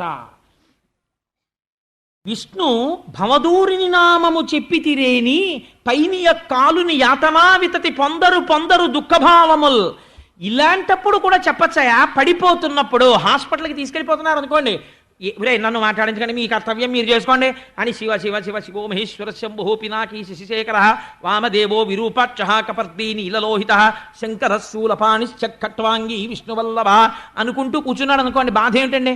మా కృష్ణప్రసాద్ గారని ఉండేవారు మహానుభావుడు, ఇప్పటికీ ఉన్నారు గాంధీనగరంలో. వారి భార్య గారికి హార్ట్ అటాక్ వచ్చింది. వస్తే తీసుకెళ్ళి ఇంటెన్సివ్ కేర్ యూనిట్లో పెట్టారు. పెడితే ఆవిడ ఏం చేశారో తెలుసా అండి? నేను తెల్లబోయే ఆవిడ సంస్కార బలానికి సిలైన్లు పెట్టేసి ఒంటి నిండా ఆవిడ పడుకుంటే పెథెడ్రిన్ ఇంజక్షన్ ఇచ్చి మత్తులోకి ఆవిడ వెళ్ళిపోయే వరకు ఆవిడ మానసికంగా అరుణాచలం గిరి ప్రదక్షిణం చేసేవారు. తెలివున్నంతసేపు కిటికీలో కొడుకులు కనబడ్డా, కృష్ణప్రసాద్ గారు కనబడ్డా, ఇంకోడు కనబడ్డా ఆవిడ పట్టించుకునేవారు కాదు. ఆవిడ అరుణాచలం కొండ చుట్టూ గిరి ప్రదక్షిణం చేస్తూ ఉండేవారు. ఆ ప్రదక్షిణం మనసు చేస్తూ ఉండగా నిద్రలోకి జారిపోయేవారు. ఆ స్వప్నంలో కూడా అరుణాచలంలోనే తిరుగుతుండేవారు. ఏమో ఆగిపోతుందేమో, ఎందుకు వీళ్ళ మీద భ్రాంతి, అరుణాచలం చుట్టూ తిరుగుదామని. ఆఖరికి డిశ్చార్జ్ చేసి ఆవిడని తీసుకొచ్చి రూమ్లో పడుకోబెట్టారు. ఆవిడ రూమ్లో పడుకోగానే పిల్లల్ని పిలిచి ఏం చెప్పారో తెలుసా అండి? మీరు పిచ్చ పిచ్చ మాటలు మాట్లాడడం, అమ్మా ఉంటావో ఊడిపోతావో, ఈ వెర్రి ఈ పిచ్చి పిచ్చి మాటలు మానేయండి. మీరు నాకు చెయ్యగలిగిన మహోపకారం ఏమిటంటే, నాకు నీరసం వచ్చేసి నేను నిద్రపోయే వరకు నా పక్కన పిల్లలు వంతులు వేసుకుని నిజంగా నా బిడ్డలు అనిపించుకోవాలంటే అరుణాచల మహాత్మ్యము అలా చదువుతూ ఉండండి. నేను అలా వింటూ ఉంటాను. ఒకవేళ నేను నిద్ర అయిపోయాను అనుకోండి, మీరు ఊరుకోండి. మళ్ళీ నాకు తెలివి వచ్చింది అనుకోండి, నన్ను అడగక్కర్లేదు, ట్యాబ్లెట్ ఆ నోట్లో బారేయండి, కాసి నీళ్ళు పోసేయండి. అన్నమా ఏదో అన్నం పెట్టమన్నారో, ఇడ్లీ పెట్టమన్నారో, పెరుగెట్టమన్నారో, డాక్టర్ గారు ఏం చేయాలి పెట్టండి, విహిత కర్తవ్యం మీరు చేసేయండి. కానీ కంటిన్యూస్గా ఒకటి అయిపోతూ ఉండాలి. ఏమిటి? ఒకళ్ళు మాత్రం అరుణాచల మహాత్మ్యం అలా చదివేస్తూ ఉండండి, నేను ఇవి వేసేసుకుంటూ ఉంటాను, అలా వింటూ ఉంటాను. ఆవిడ ఇప్పుడు ఇంటికి వచ్చేసారండి. వచ్చేసి సంతోషంగా మహాతల్లి ఎన్ని పుణ్యకార్యాలు ఆచరించారో, అది కదా జీవితం అంటే. అలాంటి వాళ్ళని చూసి రాశారు పోతన గారు. అందుకని ఆయన అంటారు, ఇలా భగవన్నామమును చెప్పుకుంటున్నవాడు ఎవడున్నాడో వాడు అశ్వమేధ యాగం చేశాడా లేకపోతే వాజపేయి యాగం చేశాడా అని చూడరాయా, వాడైనా స్వర్గానికి వెళ్ళి కింద పడిపోతాడు. నామమును పట్టుకున్నవాడు ఏమైపోతున్నాడో తెలుసా? ఆ కాలుని యతనా వితతి పొందరు, యమధర్మరాజు వాళ్ళ జోలికి రాలేడు. కొందరు దుఃఖభావముల్ ఈశ్వరుణ్ణి నమ్ముకుని ఎప్పుడూ నామం చెప్పుకున్నారు కాబట్టి వాళ్ళకి దుఃఖమన్నది రాదు, వాళ్ళని సంతతము ఈశ్వరుడే కాపాడుకుంటున్నాడు అని అభయం ఇచ్చి పోతన గారు ఒక అద్భుతమైనటువంటి మాట మనకి చెప్తారు. ఇప్పుడు పిలిచినది భగవంతుణ్ణి కాదు కదండి అజామీలుడు అని మనకు అనుమానం వస్తుంది. ఆయన అన్నారు, బిడ్డ పేరు పెట్టి పిలిచిననైనా. ఈశ్వరుణ్ణి పిలవాలని నియమం లేదు, పిల్లడికి పేరు పెట్టుకున్నాడు భగవంతుడి పేరు, అందుకని బిడ్డని పిలిచాడు ఆ పేరు పెట్టి. అందుకని బిడ్డ పేరు పెట్టి పిలిచిననైనా, విశ్రామ కేళినైనా, ఏమీ లేదు ఖాళీగా ఉన్నాడు, సరదాగా ఆడుకుంటున్నాడు. ఆడుకుంటూ ఆవిడ పేరు ఏదో పెట్టారు తల్లిదండ్రులు, కానీ లక్ష్మి లక్ష్మి అన్నాడు. అంటే ఆవిడది ఏమిటి, ఆ లక్ష్మి లక్ష్మి అంటారేమిటి, నా పేరు తెలియదేంటి ఈశ్వరని, ఏంటి లక్ష్మి అంటారేమిటండి? ఊరుకోవా, మీ నాన్నగారు కన్యాదానం చేసినప్పుడు నిన్ను లక్ష్మిగా కన్యాదానం చేశారు, నన్ను నారాయణుడిగా కన్యాదానం చేశారు, అందుకని లక్ష్మి లక్ష్మి అన్నాను కాసేపు అన్నాడు. విశ్రామ కేళినైన, తన భార్యతో ఆడుకుంటూ సరదాగా లక్ష్మి అన్నాడు. ఇప్పుడు ఇది కూడా పుణ్యం అయిపోయి కూర్చుంటుంది. విశ్రామ కేళినైన, పోనీ ఇది కూడా కాదు, మిగుల గేలినైన, ఎవరినో చూశాడు, వాళ్ళని ఆట పట్టించాలనుకున్నాడు, ఆట పట్టించాలనుకుని ఓ రంగనాథస్వామి ఇలా రా అన్నాడు. ఎవరో ఇలా పడుకున్నాడు, పడుకుంటే ఏమన్నా రంగనాథస్వామి గారు ఇలా రండి అన్నాడు. అంటే ఆయన ఏమనుకుంటాడు అంటే, నేను ఇలా పడుకున్నానని నన్ను రంగనాథస్వామిని పిలుస్తున్నాడు అనమాట అనుకుని, ఏంటంటే బాబాయ్ ఏదో ఇప్పుడే కునుకొచ్చి కొంచెం ఇలా పడుకున్నాను, రంగనాథస్వామిని పిలిచారు ఏంటని అంటాడు. పోన్లేవయ్యా, నిన్నేం తక్కువ అనలేదుగా, నిన్ను చూస్తే రంగనాథుడు గుర్తొచ్చాడు పిలిచాను, అందులో వెటకారం లేదా? ఉంది. కానీ ఆ హాస్యం ఎందులోకి వెళ్ళిపోయింది? గేలి ఈశ్వరనామంలోకి వెళ్ళిపోయింది. ఇప్పుడు రంగనాథ అని పిలిచిన పుణ్యం వెళ్ళి పడిపోయింది. మిగుల గేలినైన పద్య గజ్జ వాక్య పఠనంబునను అయిన, ఆఖరికి ఏదో పద్యం చదువుకుంటున్నాడు, దిక్కుమాలిన పద్యాలు చదివారు అనుకోండి. ఇదే నిన్నటి రోజున అచ్చయశాస్త్రి గారి ఇంట్లో స్వామీజీ అన్నారు, నీకు వారపత్రికలు చదువుకుంటే ఇంటెలెక్చువల్ ఫిటీగ్ ఎక్కడి నుంచి వస్తుందిరా, ఈశ్వర సంబంధమైన పుస్తకాలు చదువుకో అన్నారు. ఈశ్వర సంబంధమైన పుస్తకం చదువుకుంటే ఒక పద్యం చదువుకున్నావు. నేను మొన్న సూర్యకళామందిరంలో కూడా చెప్పా. ఇప్పుడంటే దురదృష్టవశాత్తు సభలో లేరు, అమెరికా వెళ్ళిపోయారు. పిఎన్ మూర్తి గారని మాతో ఉంటుంటారు, ఒక మహానుభావుడు. ఆయనకి పద్యాలు చదవడం అంటే ఎంత ఇష్టం. అలా వైకుంఠపురంబులో నగరిలో అమూల సౌదంబు దాపలా అని చదివేస్తుంటారు. శారద నీరదేంద్రు ఘనసార పటీర మరాళ మల్లికాహార తుషార అని అంతంత పెద్ద పెద్ద సమాసాలతో చదవడం అంటే మంచి ఇష్టం ఆయనకి. అది ఎందుకు చదువుతారు అంటే, ఏదో అమ్మవారిని ప్రార్థన చేద్దాం, భగవంతుడిని ప్రార్థన చేద్దాం అని కదా, అదో సరదా ఆయనకి పద్యం చదవడం, అందుకు చదువుతుంటారు. అలా సరదాకి చదివిన పద్యం, ఒక్కొక్కరికి గజ్జె చదవడం చాలా ఇష్టం. పెద్ద పెద్ద వాక్యాలు ఉంటాయి, అంత పెద్ద వాక్యాన్ని ఊపిరి తీసి మళ్ళీ ఊపిరి వదిలిపెట్టే లోపల ఒక వాక్యాన్ని పూర్తి చేయమన్నారు అనుకోండి. మాకు చిన్నప్పుడు ఏదో మా అక్క మాతో పరిహాసం ఆడుతుండేది. మా అమ్మ లడ్లు చేసి ఇవరే వాళ్ళకి పెట్టరా అనేది మా అక్కని పిలిచి పెట్టమంటే, మా అక్క అనేది ఇవరే నేను ఒకటి రాసిస్తాను, అది 3 మాటలు చూసి మళ్ళీ చూడకుండా చెప్పేయగలిగితే మీకు 2 లడ్లు ఇస్తానండి. సరే ఏమిటి ఇవ్వవే అంటే, ఒక కాగితం మీద రాసి లావలీలుంగలవంగలంగమ తలతాలక్షంబులు ఇచ్చించుచొన్ అని రాసిచ్చేది. అంటే 2 లడ్లు సంపాదించాలని ఇలా ఒక్కసారి లావలీలుంగలవంగలంగ తలతాలక్షంబులు ఇచ్చించుచొన్ అని అలా 3 మాటలు చూసి అట్లానే చెప్పేయగలం. అంటే ఏది చెప్పు అని, లావలీలుంగలవంగలంగ తలతాలక్షంబులిక్షించుచన్, ఇవో రెండు రోజులు అని. ఎందుకు చేయాలి అది అంటే దానికి ఏమి భగవన్నామని చెప్పుకుందామనో దేనికో కాదు, పద్య గద్య సరదాగా ఆ వాక్యాన్ని ధారణ చేసేసి చెప్పేద్దామని. చెప్పేస్తే అదో పెద్ద సంతోషం, నేనది చెప్పగలిగాను అని, రెండు లడ్ల కోసం. కానీ దాని పుణ్యం దానికి ఈశ్వరుడు వేసేస్తాడు. అందులో భగవన్నామం ఉందనుకోండి, వెంటనే అబ్బా ఎంత గొప్పగా చెప్పాడు రాని. మాకు చిన్నతనంలో మా అక్క పిలిచి, నేను మర్చిపోలేని మహాతల్లి, మనుచరిత్రలో మధ్యలో కామాలేని పద్యం ఒకటి ఇచ్చి, అటజని కంచ భూమి సురుడంబర చుంబి శిరస్సరజ్జరీ పటల ముహుర్ముహుర్లుటద భంగ తురంగ మృదంగ నిస్వటన స్ఫటనానురూప పరిపుల్ల కలాప కలాపి జాలమున్ గటక చరత్కరేణుకర కంపిత సాలము శీత శైలమున్. ఈ పద్యం అప్పచెప్పరా ఒకసారి చదివి, రెండు మాటలు జరిగి చెప్పేస్తావా అని. చెప్పగలను అన్నాం అనుకోండి, నువ్వు చెప్పు, నీ వాళ్ళ సినిమాకి పంపిస్తాను, అందాల రాముడు సినిమాకి. నిజం యథార్థంగా జరిగిన సంఘటన. అంటే నాకు అసలు ఆ పద్యం కూడా తెలియదు, ఉట్టినే సరదాకి సినిమాకి వెళ్ళిపోవచ్చని రెండు మాటలు, అటజని కంచ భూమి సురుడంబర చుంబి శిరస్సరజ్జరీ పటల ముహుర్ముహుర్లుటద భంగ తురంగ మృదంగ నిస్ఫటన స్ఫటనానురూప పరిపుల్ల కలాప కలాపి జాలమన్ అని ఏదో చదివేయడం. అకట నిర్దయ బుద్ధి ఎనికడి దూర రంభ ఆహా వివేకు వెవుదువని హరిణి చేదు నివ్వెద మంచు చిరిక నవ్య ఘృతాచి మాయలాడితివని తిట్టె మంచు ఘోష న్యాయనిష్ఠరములు ప్రార్థించ ఊర్వశి జంకించ రమ్మంచు చంద్రరేఖ. ఇలా ఏవో పేర్లున్నవిచ్చి ఇది మూడు మాటలు చదివి చెప్పగలవా? అది ఆఖరికి దేనికి పనికొచ్చిందంటే 5:30కి ఆఫీస్ నుంచి వచ్చి స్నానం చేసేసి గబగబా అనుష్ఠానం చేసేసుకుని వచ్చేసే ముందు ఒకసారి భాగవతం ఇలా చూసేసి వచ్చి చెప్పగలిగిన సమర్థతకి దారి తీసిందా లేదా? తీసింది. ఈశ్వరానుగ్రహం అయిపోయిందా లేదా? అయిపోయింది. ఈశ్వరుడు భాగవతం చెప్పించి నన్ను ధన్యుణ్ణి చేసేస్తున్నాడా లేదా? చెప్పగలిగానో చెప్పలేకపోయానో వేరు మాట. ఆర్తితో కూర్చోబెట్టేశాడా లేదా నా స్వామి నన్ను? అందుచేత అంటే నన్ను పొగుడుకోవడానికి చెప్పానని మీరు అనుకోకండి దయచేసి, నేను ఒక ఉదాహరణ చెప్పడానికి చెప్పానంతే. పద్య గద్య పాఠ ఇటువంటివి, పద్య గద్య గీత వృత్తంబులను అయినా ఇలాంటివి ఏదో భగవత్ సంబంధమైనవి చదువుకోవడానికైనా సరే, చదివితే నామం పలికితే ఏమవుతుందో తెలుసా? కమలనయును తలుప కలుషహరము. ఆ భగవంతుణ్ణి తలుచుకుంటే కలుషము పోతోందయ్యా, అందుకని వీడికి కలుషము లేదు, ఇంకా మీకు అనుమానాలుంటే యమధర్మరాజు గారిని అడగండి అన్నారు. సరే వీళ్ళు ఏమిటో ఇంత సిద్ధాంతం చెప్పారు, మనకి ఇంకా పోలేదు, కానీ ఆయన్ని అడుగుదాం, ఒరే తాళ్ళు కట్టేయండిరా అని మూట కట్టేసుకుని వాళ్ళు వెళ్ళిపోయారు. ఈయన బతికేశాడు. వీళ్ళు తీసుకెళ్ళిపోలేదు. పోనీ విష్ణు భటులు తీసుకెళ్లారా? తీసుకెళ్ళలేదు. అది గమ్మత్తు. వాళ్ళేం చేశారో తెలుసా అండి? విష్ణులోకాన్ని తాను చేరుకోవాలి, వాళ్ళు తీసుకెళ్ళేటట్టుగా ప్రవర్తించాలి. కొద్ది సమయం ఇచ్చారు. ఇప్పుడు వెంటనే లేచాడు. లేచి, హరే రే ఎంత మహాపాపినిరా నేను, ఇంత మహాపాపినైనటువంటి నాకు వీళ్ళు ప్రాణములు పోకుండా అనుగ్రహించారా, కాబట్టి నేను ఇప్పుడు ఏం చెయ్యాలి అనుకున్నాడు. నేను భ్రష్టుడనైపోయాను, కానీ ఈ నామం పట్టుకుని స్వామి పాదాలు పట్టుకుని తరించిపోయినటువంటి మహాపురుషులున్నారే, వాళ్ళ దగ్గరికి వెళ్ళి వాళ్ళ పాదాలు పట్టేసుకుంటానన్నాడు. అని గబగబా వెళ్ళిపోయి మహాభక్తులై నిరంతరము ఈశ్వరనామము చెప్పుకునేటటువంటి వారు ఎవరున్నారో వాళ్ళ కాళ్ళు పట్టుకుని, నేను ఇంతటి మహాపాపిని, నన్ను అనుగ్రహించండి అన్నాడు.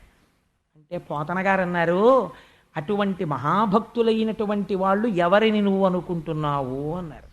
అని సంతతము హరినామస్మరణ చేస్తూ ఎప్పుడూ భగవన్నామము పలికేటటువంటి అలవాటు ఉన్న వాళ్ళున్నారే, అటువంటి వాళ్ళతోడి స్నేహము, హరిభక్తులతో స్నేహము, ఆ ఈశ్వరుడి నామము చెప్పగలిగిన వాళ్ళతో ఉన్నటువంటి స్నేహము సామాన్యమైనది కాదు.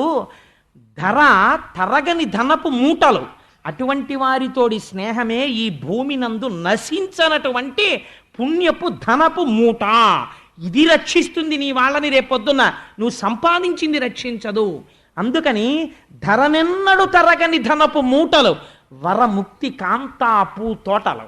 వాళ్ళతో మాట్లాడలే. వాళ్ళు ఏం మాట్లాడతారండి? సినిమా గురించి మాట్లాడడం.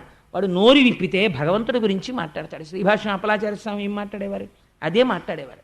మల్లాది శరభేశ్వర శర్మ గారు ఏం మాట్లాడేవారు? మల్లంపల్లి శరభేశ్వర శర్మ గారు ఈశ్వరుడు గురించే మాట్లాడతారు. కాబట్టి ఏమైపోతుంది? అటువంటి వాళ్ళతోటి మాటలు వరముక్తికాంతా పూతోటలు. ముక్తికాంత యొక్క పూతోట అది. అరిషడ్వర్గంబులు చొరని అరుదగు కోటల్. అటువంటి వారితోటి నీకు స్నేహం ఉంటే కామ క్రోధ లోభ మద మోహమాశ్చర్యములు లోపలికి వెళ్ళవు. ఎందుకని? అజామీలుడిలా లౌల్యమునకు ప్రవేశించే సమయం వచ్చినా నువ్వు నిగ్రహించుకోలేవేమో, కానీ నీకు భగవద్భక్తులతో స్నేహం ఉంటే వారి నడువడిని చూసి అమ్మో బాగుండదని వారితో ఉండడంలో వారి మాట అగ్నిహోత్రమై నీకు వచ్చిన భావనని కాల్చి నిన్ను మామూలు వైపు నిలబెడుతుంది. ఇప్పుడు అజామీలుడు వారు చెప్పిన మాటలు విని ఎంతలో రావాలి వైరాగ్యం, ఎంతలో రావాలి జ్ఞానం అంటే ఇప్పుడు నాకు దానికి సిలబస్సు టైం టేబుల్ చెప్పండి. ఆ పై మెట్టు మీద ఉన్నవాడు ఈ కిందకి జారిపోయాడు.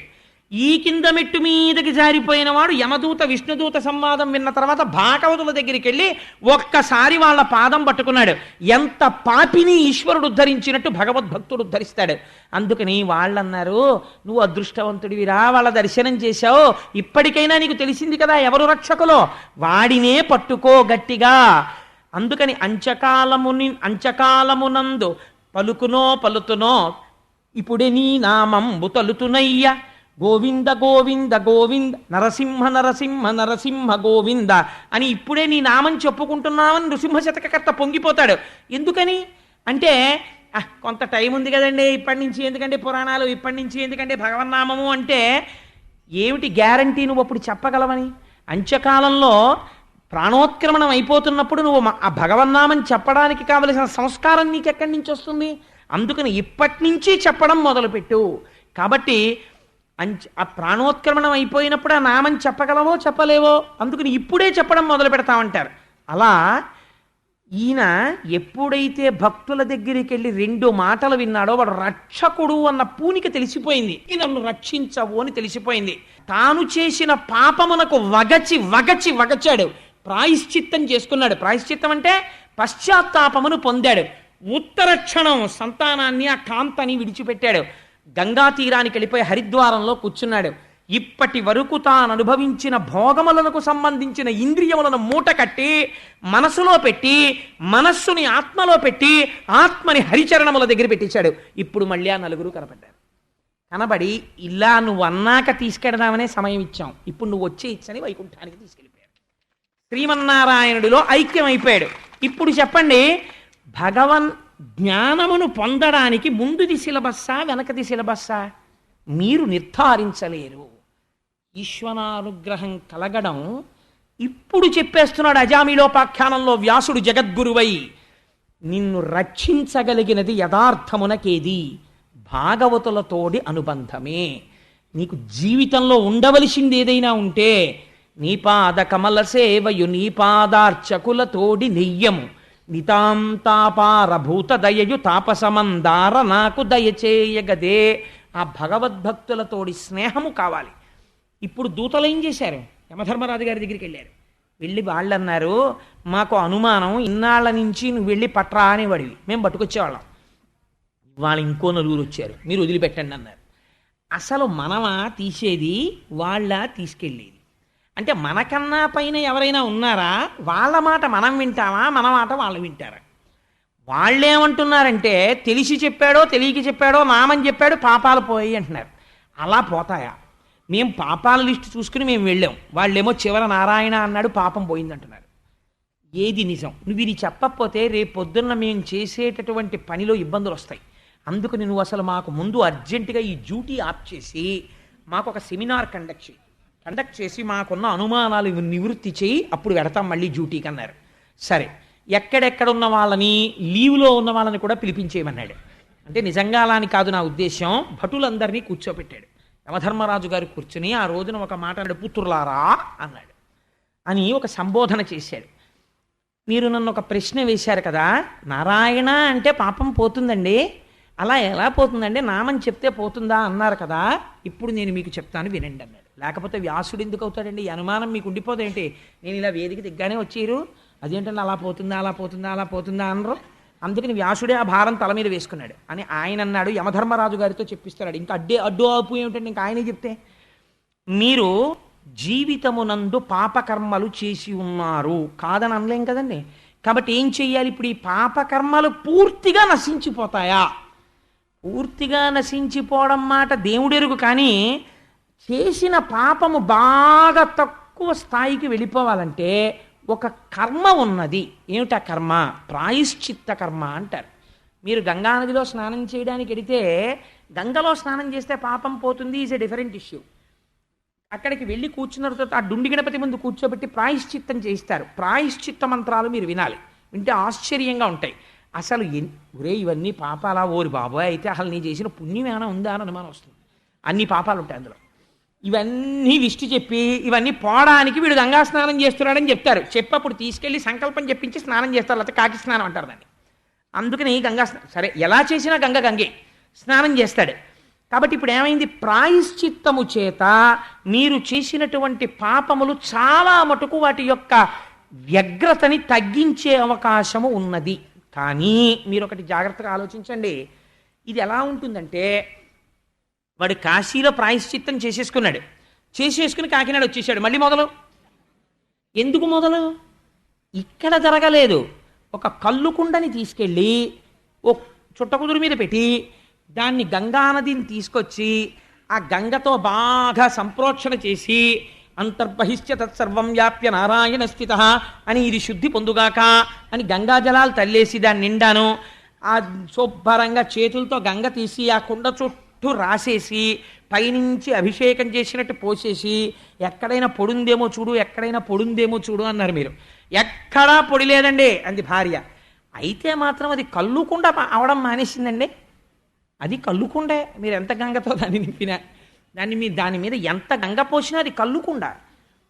మీరు ఎంత ప్రాయశ్చిత్తం చేసినా లోపల మనస్సు సంస్కరింపబడనంత వరకు భ్రమన్ సర్వతీర్థేషు స్నాత్వా పునః నిర్మలం నమనో యావత్ తావత్ సర్వం నిరర్థకం. ఎన్ని తీర్థాలకెళ్ళి స్నానం చేసినా ఇది శుభ్రపడనంత వరకు అది నిరర్థకమైపోతోంది. కాబట్టి మరి ఎలా? కల్లు కుండలో కల్లు తీసేసి చింతపండు పెట్టి తోమేస్తే గంగ పెట్టి ప్రోక్షణ చెయ్యక్కర్లేదు. ఇలా లోపలున్న కల్లు తీసేయడానికి ఏమిటి మార్గం? లోపల నుంచి వాయువు నామమై ఇప్పుడు పైకి రావడం మొదలు పెట్టాలి. ఆ నామము అగ్నిబీజ అమృత బీజ అనుసంధానమై ఆ ఈశ్వర నామము మనస్సులోంచి వస్తోంది. కాబట్టి ఇప్పుడు కుండ లోపల బాగు చెయ్యగలదు. మళ్ళీ కళ్ళు వెళ్లకుండా చేయగలదు ఆ నామం. ఒకసారి తెలిసి కానీ తెలియక కానీ నామం పట్టుకున్నారనుకోండి, పట్టుకుని అస్తమానం గోవింద అంటే మొదలెట్టారనుకోండి, ఏం చేసినా గోవిందా అంటున్నారనుకోండి మీరు, అలా అంటూ పాపకర్మ చేయడానికి సిగ్గు మొదలవుతుంది. ఎవరు చూడకుండా చేయడం మొదలెడతాడు. ఎవరు చూడకుండా పాపం చేయడం ఓ మెట్టు పైకి ఎక్కడం శీలంలో, తెలుసా అండి? ఎందుకనంటే 10 మందిలో చేయడానికి కొంచెం భయపడుతున్నాడు ఇప్పుడు. ఆ తర్వాత ఏం చేస్తాడో తెలుసా అండి? ఎవరు చూడకపోయడం ఏమిటి? రాత్రి పగలు అసుర సంధ్య వేళ సూర్యుడు చంద్రుడు ధర్మము అగ్ని ఇన్ని రూపాలతో ఈశ్వరుడు అంతఃసాక్షి అయి చూస్తున్నాడు. కాబట్టి ఈశ్వర నేను పాపము చేస్తున్నాను అని క్షమార్పణ చెప్తాడు. మరునాడు పూజామందిరం దగ్గరికి వెళ్ళినప్పుడల్లా నిన్నను పాపము చేసి ఉంటే ఆయనకి చెప్పి పుచ్చేయడం మీరు అలవాటు చేసుకోండి. నేను ఒక మాట యథార్థంగా చెప్తున్నాను.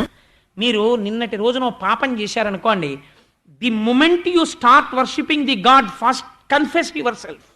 ఈశ్వరుడి దగ్గరికి వెళ్ళి, అయ్యా స్వామి, నిన్నటి రోజున నేను రైతు బజార్కి వెళ్ళినప్పుడు 5 కూరలు కొని పిల్లవాడికి లెక్కలు రావు కాబట్టి కేజీ బెండకాయలకి 14 రూపాయలు ఇవ్వడంలో లెక్క తప్పించేసి 4 కూరలకి మాత్రమే కూడికి చెప్పి వంకాయలు అరకిలో 4 రూపాయలండి, బీరకాయలు కేజీ 8 రూపాయలండి, 8 4 12 ఇలా 4 చెప్పేసి వాడు బేరాల్లో ఉన్నాడని బెండకాయలకి డబ్బులు ఇవ్వకుండా వచ్చి వాడు కష్టపడి పెంచి పెద్ద చేసిన బెండకాయలు బజారుకి తెస్తే ఆ కేజీ బెండకాయలు రోజు సంధ్యావందనం చేసి పరులకు ప్రవచనం చేసేటటువంటి నేను కేజీ బెండకాయలకి డబ్బు ఇవ్వకుండా తెచ్చుకొని వండుకు తిన్నాను.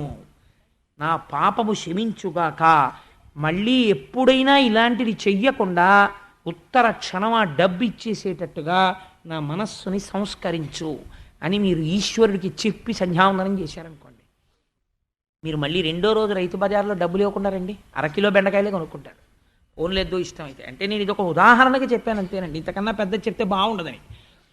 ఇలా చేస్తే మీరు రోజు వెళ్ళి మళ్ళీ స్వామి నిన్న నేను పచ్చిమిరపకాయలకి మానేశాను అని ఎలా చెప్తారు? అసహ్యంగా ఉంటుంది. రోజు వెళ్ళి పచ్చిమిరపకాయలకి మానేశాను, అల్లానికి మానేశాను, అక్కడ కొట్టుకొచ్చాను, ఇక్కడ కొట్టుకొచ్చాను, ఎందుకురా రావణ పూజ అన్నా మానేద్దాం, అదన్నా మానేద్దాం. ఇప్పుడు పూజ మీరు మానలేరు, ఎందుకని భయం ఒకటి పట్టుకుంది నామాన్ని పట్టుకోవడం. కాబట్టి ఏం చేస్తారు, పాపం మానేస్తారు. మిమ్మల్ని శుద్ధి చేస్తోందా లేదా, కళ్ళు తీసేస్తోంది కుండలోంచి. కాబట్టి రే కర్మయా నామమా అన్నది తక్కెట్లో పెడితే నామమే దహించగలదు పాపాన్ని. అందుకునే వాళ్ళు ఆ తీర్పు చెప్పారా. ఇప్పుడు నేను మీకో తీర్పు చెప్తున్నాను. మీరు తెచ్చేటప్పుడు టాప్ ప్రయారిటీలో తీసుకురావడాన్ని ఒక ప్రయారిటీ లిస్ట్ ఒకటి పెట్టుకోండి. మీకు భయం లేకుండా వెళ్ళిపోయి తీసుకొచ్చేయచ్చు. కొంతమందిని ఎవరెవరిని తెస్తారో తెలుసా, అలాంటి వాళ్ళని యకసక్కమునకైన ఇందిరారమణుని నామంబు పలకని దుర్భాషితులను. వేళాకోళానికి కూడా వాడు నారాయణ అండం, వీడు వెళ్ళకపోతే పీడాబోయేరు, ఇంకోడు తెచ్చి ప్రసాదం ఇస్తే నేను పుచ్చుకోనంటాడు. అలాంటి వాళ్ళని తీసుకొచ్చేయండి. యకసక్కమునకైన ఇందిరారమణుని నామంబు తెప్పని దుర్భాషితులను, కలలోనైన శ్రీకాంతుని పాదములు దర్శింపజాలని కర్మ లంపటులను. ఎంత గొప్ప మాట చూడండి. కొంతమంది చెంబిటి పెట్టి పూజ చేయాలా, చెంబిటి పెట్టి పూజ చేయాలా, ఉద్ధరిని ఇలా పట్టుకోవాలా, ఇలా పట్టుకోవాలా, నీళ్లు ఇలా పోసుకున్న తర్వాత కంఠంలోంచి దిగిపోయాక మళ్ళీ ఉద్ధరినితో పొయ్యాలా, దిగక ముందు పొయ్యాలా, దీపంలో ఒత్తులు ఇటుండాలా, దీపంలో ఒత్తులు ఇటుండాలా, రెండెయ్యాలా మూడెయ్యాలా, నువ్వుల నూనె వేయాలా వేరుశనగ నూనె వేయాలా, దిక్కుమాలిన జీవితం అంతా అనుమానాలకి పోయాయి. సంశయాత్మ వినశ్యతి. వీడు కర్మలంపటుడు, వీడికి ఏమిటి తెలుసు అంటే, వీడికి ఎప్పుడు దీపంలో రెండొత్తులైనా మూడొత్తులైనా నా చీర మడిగానే ఉందా, అల్ల పిల్లాడు వచ్చి ముట్టేసుకుని నా మడి పిల్లెత్తుకుపోయిందా. నిజంగా ఇది ఉన్నవాడి జీవితం దుర్భరం తెలుసా అండి. ఎందుకని నేను ఈ మాట చెప్తున్నానంటే, వెర్రి ఎక్కువైపోయింది అనుకోండి కర్మ విషయంలో, వాడు కర్మ చేస్తాడు కానీ ఆఖరికి అది ఎటు వెళ్ళిపోతుందో తెలుసా అండి. కొంతమంది కర్మ ఎంత దారుణం. అందుకే ఓ దావళి కట్టుకోవా, ఏ గొడవ లేదంటారు, ఓ పట్టుబట్ట కట్టుకో, నీకు ఏ బాధ లేదు. నీకు అంత అనుమానం ఉంటే వెళ్ళి ఎన్ని శాస్త్రాలు చెప్పేసిందండి శాస్త్రం. పవిత్రోవా సర్వావస్థాంగతోపి వాయిని నీళ్లు చల్లుకో, బట్ట మీద చల్లుకో, ఏం పర్వాలేదు, శౌచం వస్తుందంటే. వీడు సత్యనారాయణ వ్రతానికి కూర్చునే ముందే అంటాడంతే ఆ మనవడు వచ్చి, అమ్మమ్మ చీర నేను ముట్టుకున్నానేమో అంటాడు. ముట్టుకున్నాను అంటే వచ్చిన గొడవ, ముట్టుకున్నానేమో అంటాడంతే.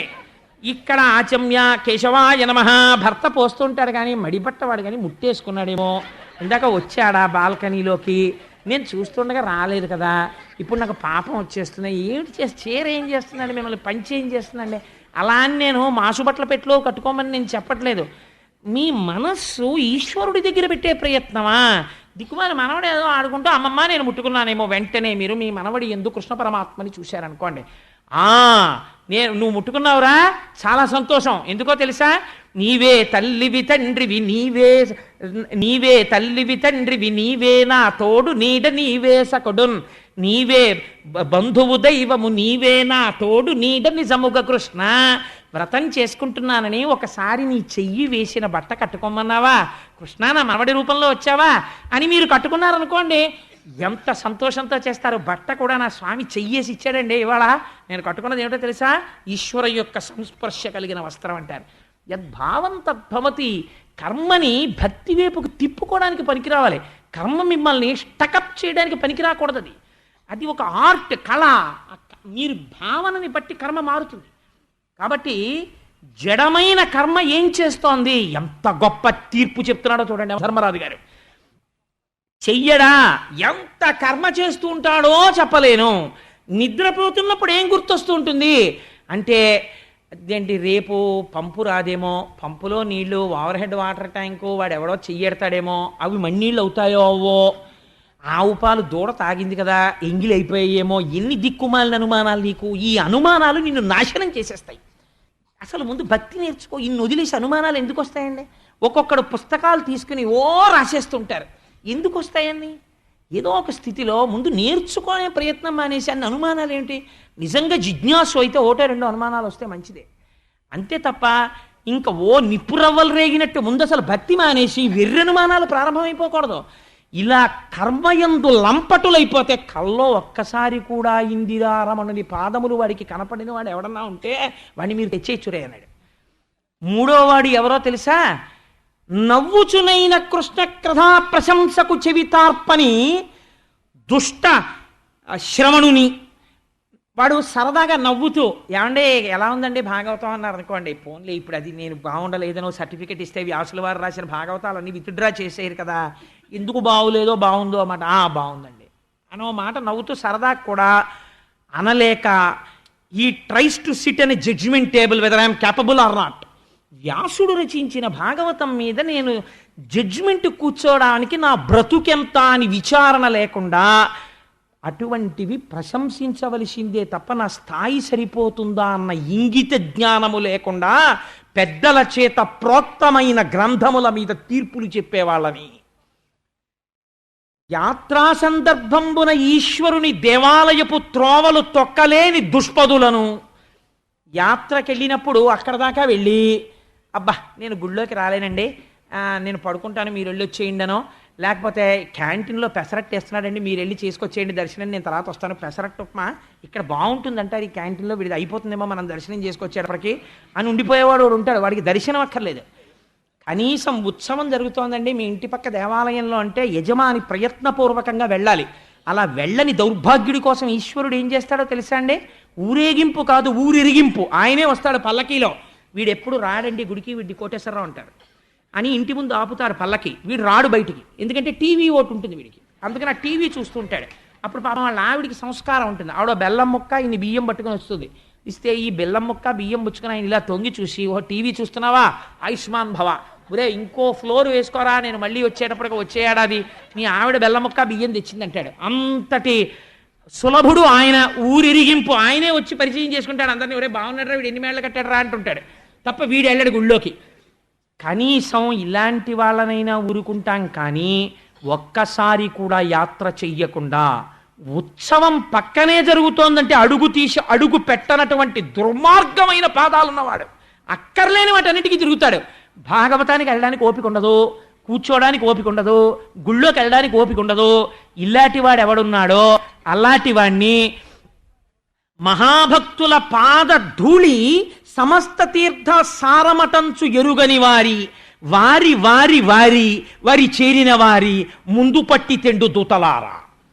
మహాభాగవతులైనటువంటి వారి పాదముల అడుగున ఉన్నటువంటి ధూళికణములను ఆశ్రయించి సమస్త తీర్థములున్నాయని తెలుసుకోలేక వారి ముందు వంగి నమస్కరించడం ఏమిటని ధ్వజస్తంభంలా నిలబడిపోయిన దౌర్భాగ్యుడున్నాడే, వాడిని ముందు పట్టుకొచ్చేయండి, గొడవేం లేదు. ఓ నిమిషం అటు ఇటు ఉన్నా, మీకు బెనిఫిట్ ఆఫ్ డౌట్ ఉంటే ఇంకో 2 శ్వాసలు ఉన్నాయా అని అనుమానం ఉన్నా, కొంచెం మీకు అటు ఇటుగా అనిపిస్తే లాగవతల పారేయచ్చు, ఇంకేం పర్వాలేదు, వాడి గొడవ ఏం లేదు. అందుకని నేను చెప్పిన లిస్టులో వాళ్ళనే కాదు, ఇలాంటి దుర్మార్గుడు ఎక్కడ పుడుతున్నాడో వారి వారి వారి వారి 4 తరాల వరకు లాగవతల పారేయండి.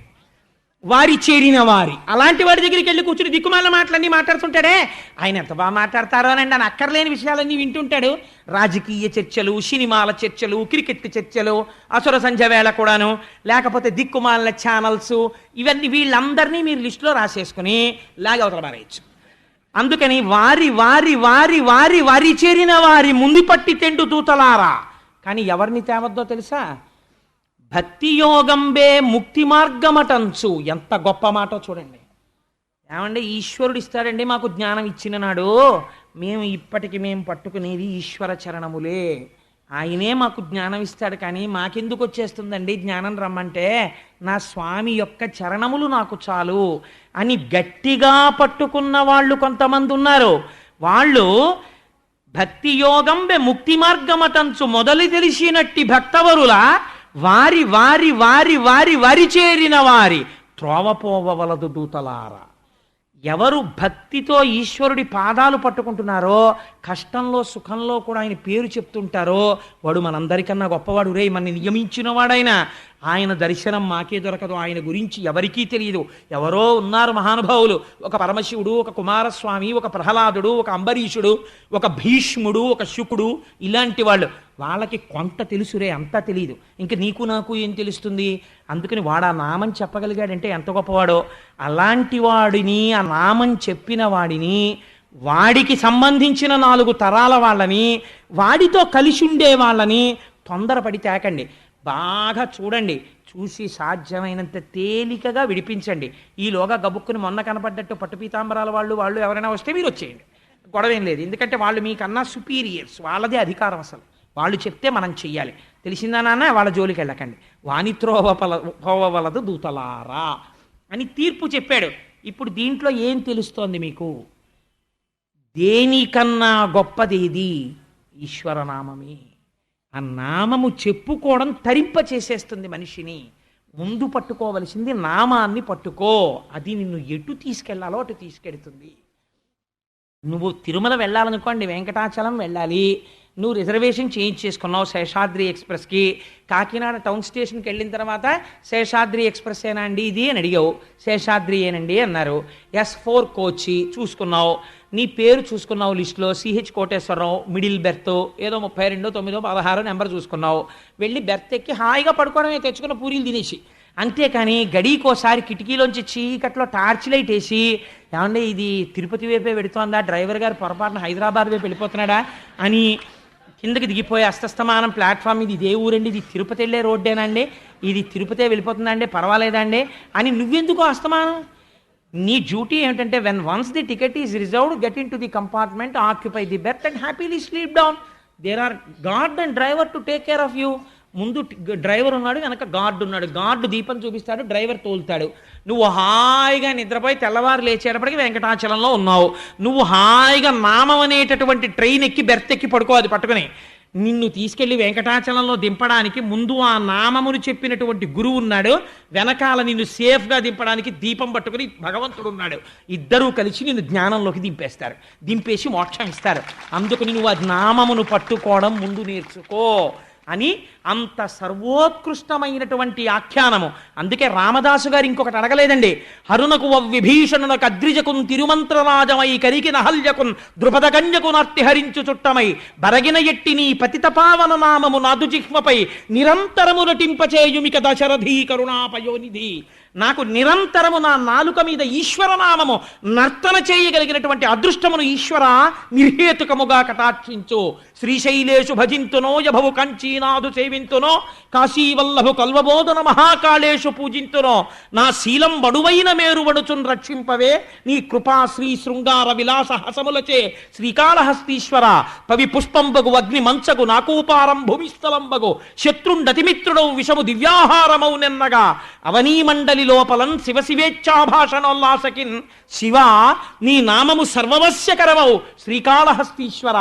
ఆఖరణ చంద్రశేఖర చంద్రశేఖర చంద్రశేఖర పాహిమాం, చంద్రశేఖర చంద్రశేఖర చంద్రశేఖర రక్షమాం అంటే నామము చెప్తుండగా యమధర్మరాజు గారిని తన్నాడు. వక్షస్థానమంతకస్య కఠినాపస్మార సంవర్ధనం భూభృత్పర్యటనం నమచ్చురసిర కోటీర సంఘర్షణం కర్మేదం మృదులస్య తావక పదద్వంద్వస్య గౌరీపతే మచ్చేతోమడి పాదుకా విహరణం. ఆ శ్రీశైలవాసీ విభు అని శంకర భగవత్పాదులు శివానంద లహరిలో పొంగిపోతారు. అటువంటి వైభవము కలిగిన నామము ఏదుందో ఆ నామము వ్యాస భగవానుడి అనుగ్రహంగా, పోతనామాచ్యుల అనుగ్రహంగా, మన గురువుల అనుగ్రహంగా, శ్రీకృష్ణ పరమాత్మ అనుగ్రహంగా నిరంతరము మన నాలుక యందు నర్తించు భాగ్యము మనకి కలుగుగాక. ఈశ్వరుడు మనని కటాక్షించుగాక. అమ్మా, ఇవాళ మీరందరూ అంటారు గోవిందా హరి గోవిందా గోకుల నందన గోవిందా అని. అంటే నామం వచ్చింది కదా, అది సంతోషం. అందుకని ఎందుకురా రోజుకోసారి మార్చేస్తుంటావు అలాగా అనుకోకండి. గోవిందా హరి గోవిందా గోకుల నందన గోవిందా అది మీది.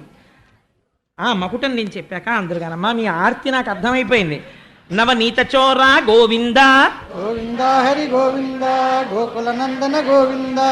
ఇది విన్నాక కూడా పూనికతో సంతోషంగా నామని చెప్పకపోతే వాడిని ఈశ్వరుడైనా రక్షించగలరండి. గోకుల నందన గోవిందా గోవిందా హరి గోవిందా గోకుల నందన గోవిందా. లక్ష్మీ వల్లభ గోవిందా గోవిందా హరి గోవిందా గోకుల నందన గోవిందా. ప్రసన్నమూర్తి గోవిందా గోవిందా హరి గోవిందా గోకుల నందన గోవిందా. ప్రత్యక్ష దేవ గోవిందా గోవిందా హరి గోవిందా గోకుల నందన గోవిందా. శివకేశవమూర్తి గోవిందా గోవిందా హరి గోవిందా గోకుల నందన గోవిందా. వారధి బంధన గోవిందా గోవింద హరి గోవింద గోకుల నందన గోవింద గరుడ వాహన గోవింద గోవింద హరి గోవింద గోకుల నందన గోవింద గజరాజ రక్షక గోవింద గోవింద హరి గోవింద గోకుల నందన గోవింద అనాథ రక్షక గోవింద గోవింద హరి గోవింద గోకుల నందన గోవింద ఆపద్బాంధవ గోవింద గోవింద హరి గోవింద గోకుల నందన గోవింద శరణాగత వత్సల గోవింద గోవింద హరి గోవింద గోకుల నందన గోవింద. రేపటి రోజున పరమోత్కృష్టమైనటువంటి ఆఖ్యానములను కొన్నింటిని భరతోపాఖ్యానము, వృషభోపాఖ్యానము, ఏవి వింటే కృష్ణ పరమాత్మ యొక్క పాదముల యందు భక్తి నిలబడుతుందని, ఈ అజామిడోపాఖ్యానం ఎవరు విన్నారో వారు విశ్వాసముతో నామము చెప్పి ఈశ్వరుడికి నమస్కరిస్తే వాళ్ళకి ఈ జన్మలో యమదూతలతో సంవాదము లేదు అని వ్యాసుడు అభయం ఇచ్చాడు. అది దాని ఫలస్థుతి. సరే, అందుచేత రేపటి రోజున అంత పరమోత్కృష్టమైన ఘట్టములను వివరణ చేస్తాను. సర్వం శ్రీ ఉమామహేశ్వర పరబ్రహ్మార్పణమస్తు.